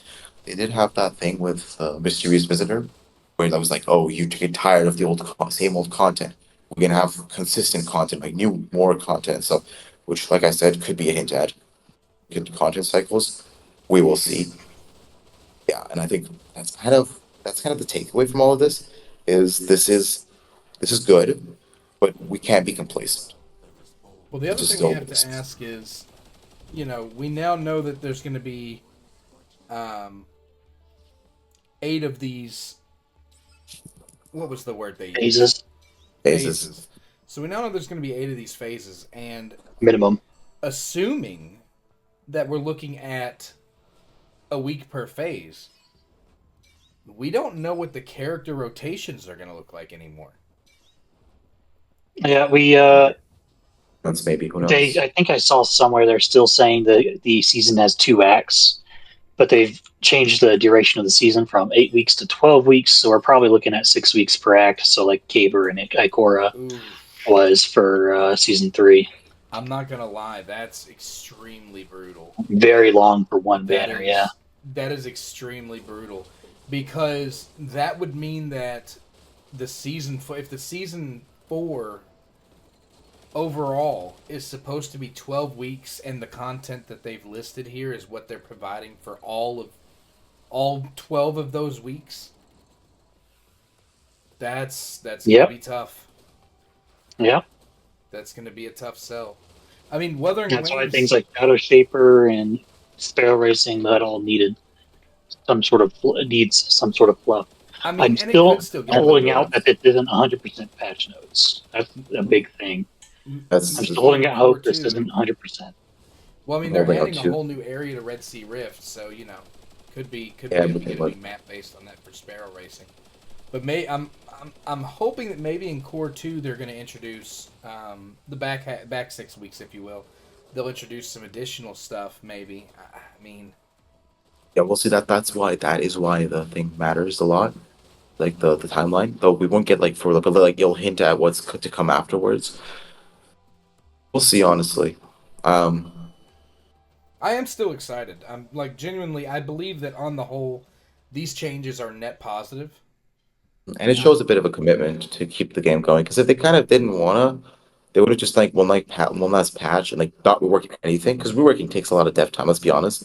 And just put all characters on banner, had like monolith, the prestige mode come back of that, and just had that for a season, and then just announce EOS. So like, everyone swipes one last time and just enjoys Hellast Impact, Hellast Rising, and then we're done kind of thing. But since they're trying to like, because I mean, the idea behind system works is for the game to have longevity, right? It's not to be a short term thing. So it shows some sort of commitment. If only that commitment was reflected in their official PR statements and in their art, and it wasn't just badly generated slop. But we'll see with Act Two and Season 5 in that sense. All right. Well, gentlemen, we are approaching 2 hours and 40 minutes of recording, so It is We've been currently here for a 3:30 a.m. for me, just to say. So yeah. I hope yeah, you I have a think good day at work tomorrow. yeah. But yeah, Enjoy I'm on that. holiday. I'm on holiday, thankfully. Oh, That's why. So But yeah, I would not be doing. any closing thoughts, gentlemen? Any well wishes or anything to say to the Destiny Rising team while we're at it? Efforty don't is mess hot. up. Y'all listen to this Destiny Rising team, man. Get to work. What are you doing slacking off? No, We're playing in the I mean, background. all the crunching. Anyone's sitting here staring at a blank screen listening to us for 3 hours. So Yeah. I swear. this hashtag we love our devs. I guess I'm grateful for this game at the end of the day, even if it end of services in like a couple weeks. Gotta I hope got to meet a not. lot of people. I got to meet a lot of cool people. I got to have a decent YouTube channel, which I hope to continue. I got to make a cool montage. Yeah, I mean, great game overall. Just stop putting in badly generated art. Like, please have some professionalism, and don't make me have to like excuse you to my Arab friends. Who are like, oh, this is the game you stand. Because I like the game still, no matter what. And just update PvP, please. Make it proper mode. I'm just gonna keep saying this until the game shuts down. Or even afterwards. I'm gonna be that like at 80 years old and be dementia home going.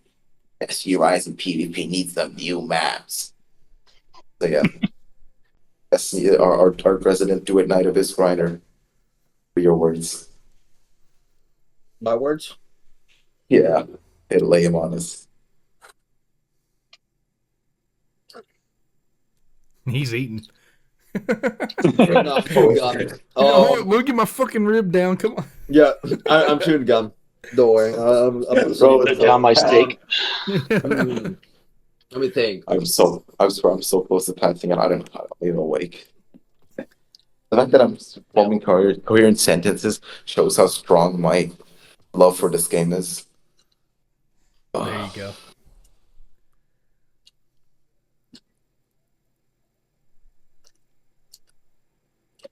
Something I'm noting Don't is put us through another content drought. Like, Yes. ever. Yeah, Yes. simple as that. Summed it up. Yeah. Have this happen every 2 or 3 seasons. Just like I think the only thing I really have to say is something that we haven't quite said yet, but I think it does need to be said because, why not? Thank you for listening so far. true. How have we said that, man? True. Thank you for listening to the community because we, in the end, just want this game to be a success. We're all passionate in different ways, and some of us, being myself mostly, are not always the nicest about what this game needs. I know I can be a super critical guy, and I didn't intend to do that tonight, but I know I sort of did. I am appreciative of the devs actually taking the feedback that it took entirely too long, but I'm not going to nitpick until I get the final product.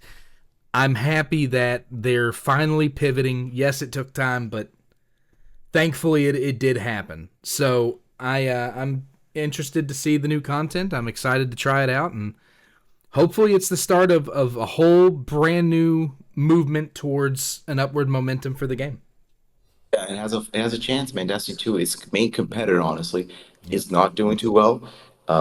The game and like Marathon isn't doing too well. The interest is there. It's really a fuse.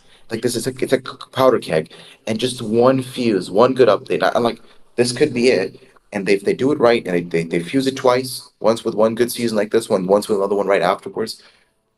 Man, this game, like, it might not even need a console port. People will actually play it on PC just because they love it that much, like with emulators.